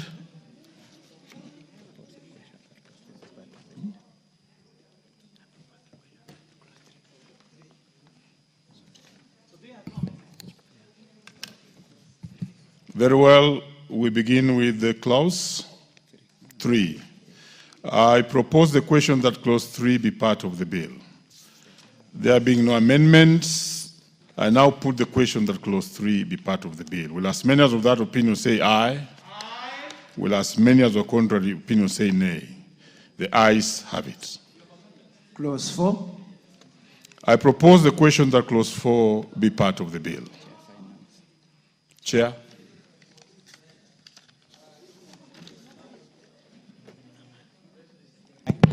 Honourable Chair, I beg to move that clause 4 be amended as per the order paper. This proposal is seeking to delete a redundant words and provisions contained in the National Council Population Development Order 2004. I beg to move, Honourable Chair. Very well. I now propose the question that clause 4 be part of the bill. I'll take it again. I now propose the question that clause 4 be amended as proposed by the chair. Put the question. I now put the question that clause 4 be amended as proposed by the chair. Will as many as of that opinion say aye? Aye. Will as many of contrary opinion say nay? The ayes have it. I now put the question that clause 4 as amended be part of the bill. Will as many as of that opinion say aye? Aye. Will as many of contrary opinion say nay? The ayes have it. Clause 5. I propose the question that clause 5 be part of the bill. Honorable Chair, I beg to move that clause 5 be amended as per the order paper. This proposed amendment is seeking to provide clarity on the objectives of the Population Council and to provide for an additional objective of the Council. The existing National Council for Population and Development plays a key role in reporting in Kenya's progress on development during processes such as the International Conference on Population and Development, both at the regional level and the United Nations. Therefore, the proposed amendment is seeking to provide for additional objective of the Council to coordinate the development and submission of population reports by the various stakeholders in Kenya. Very well, Chair. I now propose the question that clause 5 be amended as proposed by the Chair. Thank you. I now put the question that clause 5 be amended as proposed by the Chair. Will as many as of that opinion say aye? Aye. Will as many as of contrary opinion say nay? The ayes have it. I now put the question that clause 5 as amended be part of the bill. Will as many as of that opinion say aye? Aye. Will as many of contrary opinion say nay? The ayes have it. Clause 6. I propose the question that clause 6 be part of the bill. Chair. Honorable Chair, I beg to move that clause 6 be amended as per the order paper. This amendment is seeking to provide clarity on the functions of the Council and to provide for 2 additional functions of the Council, which are to advise the relevant ministry on global commitments, agreements and declarations adopted by the state relevant to population development, and 2, to collaborate with other state agencies and bodies for the effective discharge of its functions. These additional functions arise since the Council plays a critical role in global commitments within its purview, and there is need for the Council to collaborate with other institutions to bolster its productivity. Very well. I propose the question that clause 6 be amended as proposed by the Chair. Put the question. I now put the question that clause 6 be amended as proposed by the Chair. Will as many of that opinion say aye? Aye. Will as many of the contrary opinion say nay? The ayes have it. I now put the question that clause 6 as amended be part of the bill. Will as many of that opinion say aye? Aye. Will as many of the contrary opinion say nay? The ayes have it. Clause 7. I propose the question that clause 7 be part of the bill. Chairperson. Honorable Chair, I beg to move that clause 7 be amended as per the order paper. For starters, this proposed amendment is seeking to provide for representation of Hindu Council of Kenya, since it falls within the ambit of Joint Forum of Religious Organizations. And secondly, the proposed amendment is seeking to provide safeguards for consideration of gender, ethnic and regional diversity of the people of Kenya, persons with disabilities and the youth in the nomination and appointment to the persons of the Council. This is in line with the constitutional representation of these groups. Lastly, the proposed amendment is seeking to correct some clerical errors and provide clarity on appointment of persons to the Council. So, Honorable Chair, this is in line with the Constitution that provides for inclusion of youth, women, people with disabilities and marginalized communities into the board of the National Council for Population. I propose the question that clause 7 be amended as proposed by the Chair. Yes. Chair, I wish to support this amendment, and especially because of recognition of religious organizations as far as the contribution that they give, I mean, their contribution to the governance of this country.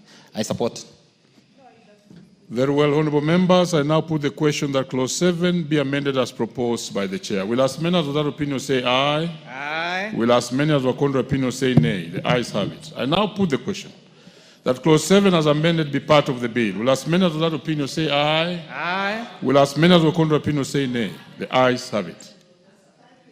Clauses 8, 9, 10, 11, 12, 13, 14, 15, 16, 17, and 18. Honorable members, I propose the question that clauses 8, 9, 10, 11, 12, 13, 14, 15, 16, 17, and 18 be part of the bill. Honorable members, there are no amendments to these clauses. I proceed Now to put the question that clauses 8, 9, 10, 11, 12, 13, 14, 15, 16, 17, and 18 be part of the bill. Will as many as of that opinion say aye? Aye. Will as many of the contrary opinion say nay? The ayes have it. Clause 19. I propose the question that clause 19 be part of the bill. Chair. Honorable Chair, I beg to move that clause 19 be amended as per the order paper. This proposed amendment is seeking to provide for the functions of the Corporation Secretary. This is in line with the Mwongozo Code of Governance for State Corporations. I propose the question that clause 19 be amended as proposed by the chair. I now put the question that clause 19 be amended as proposed by the chair. Will as many of that opinion say aye? Will as many of the contrary opinion say nay? The ayes have it. I now put the question that clause 19 as amended be part of the bill. Will as many of that opinion say aye? Chair, take your place. Order, members. We have to follow. Order, members. Order. Order. Please. Order. We were losing out. I will not call out any name, but order. Thank you very much. Thank you. So I will take it again. That I now put the question that clause 19 as amended be part of the bill. Will as many of that opinion say aye? Aye. Will as many of the contrary opinion say nay? The ayes have it. Clauses 20, 21, 22, 23, 24, 25, 26, 27, and 28.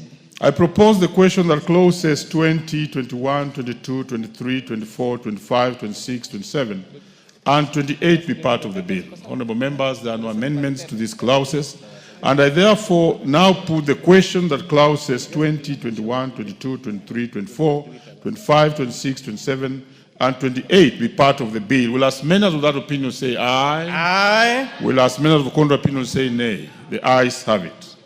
Clause 29. I propose the question that clause 9 be part of the bill. Honorable Chair, this proposal is seeking to amend clause 29, which was providing for consultant services offered to the council or by the council, and because this has a substantial challenge of being abused. So, Honorable Chair, the bill was providing specifically, clause 29, that the council may engage consultancy services to other institutions. And we're wondering why that was really necessary. So we propose that this particular proposal be deleted so as not subject to abuse. I best move on, Honorable Chair. Very well, I propose the question that clause 29 be deleted as proposed by the chair. I now put the question that clause 29 be deleted as proposed by the chair. Will as many of that opinion say aye? Aye. Will as many of the contrary opinion say nay? The ayes have it. Clause 30. I propose the question that clause 30 be part of the bill. Honorable Chair, this is also a clause that we found interesting. Clause 30 reads, a notice or document shall be served in the council by delivering them at the office of the Director General. And 2, the office of the Director General shall serve documents or notice to other institutions as need arises. And Honorable Chair, we were at pain to understand why such a small administrative matter like submission of documents needed to be in an act of parliament. And that's why we are proposing its deletion, because it can be addressed administratively rather than being a part of a legislative or legal framework. Very well, Chair. I now propose the question that clause 30 be deleted as proposed by the chair.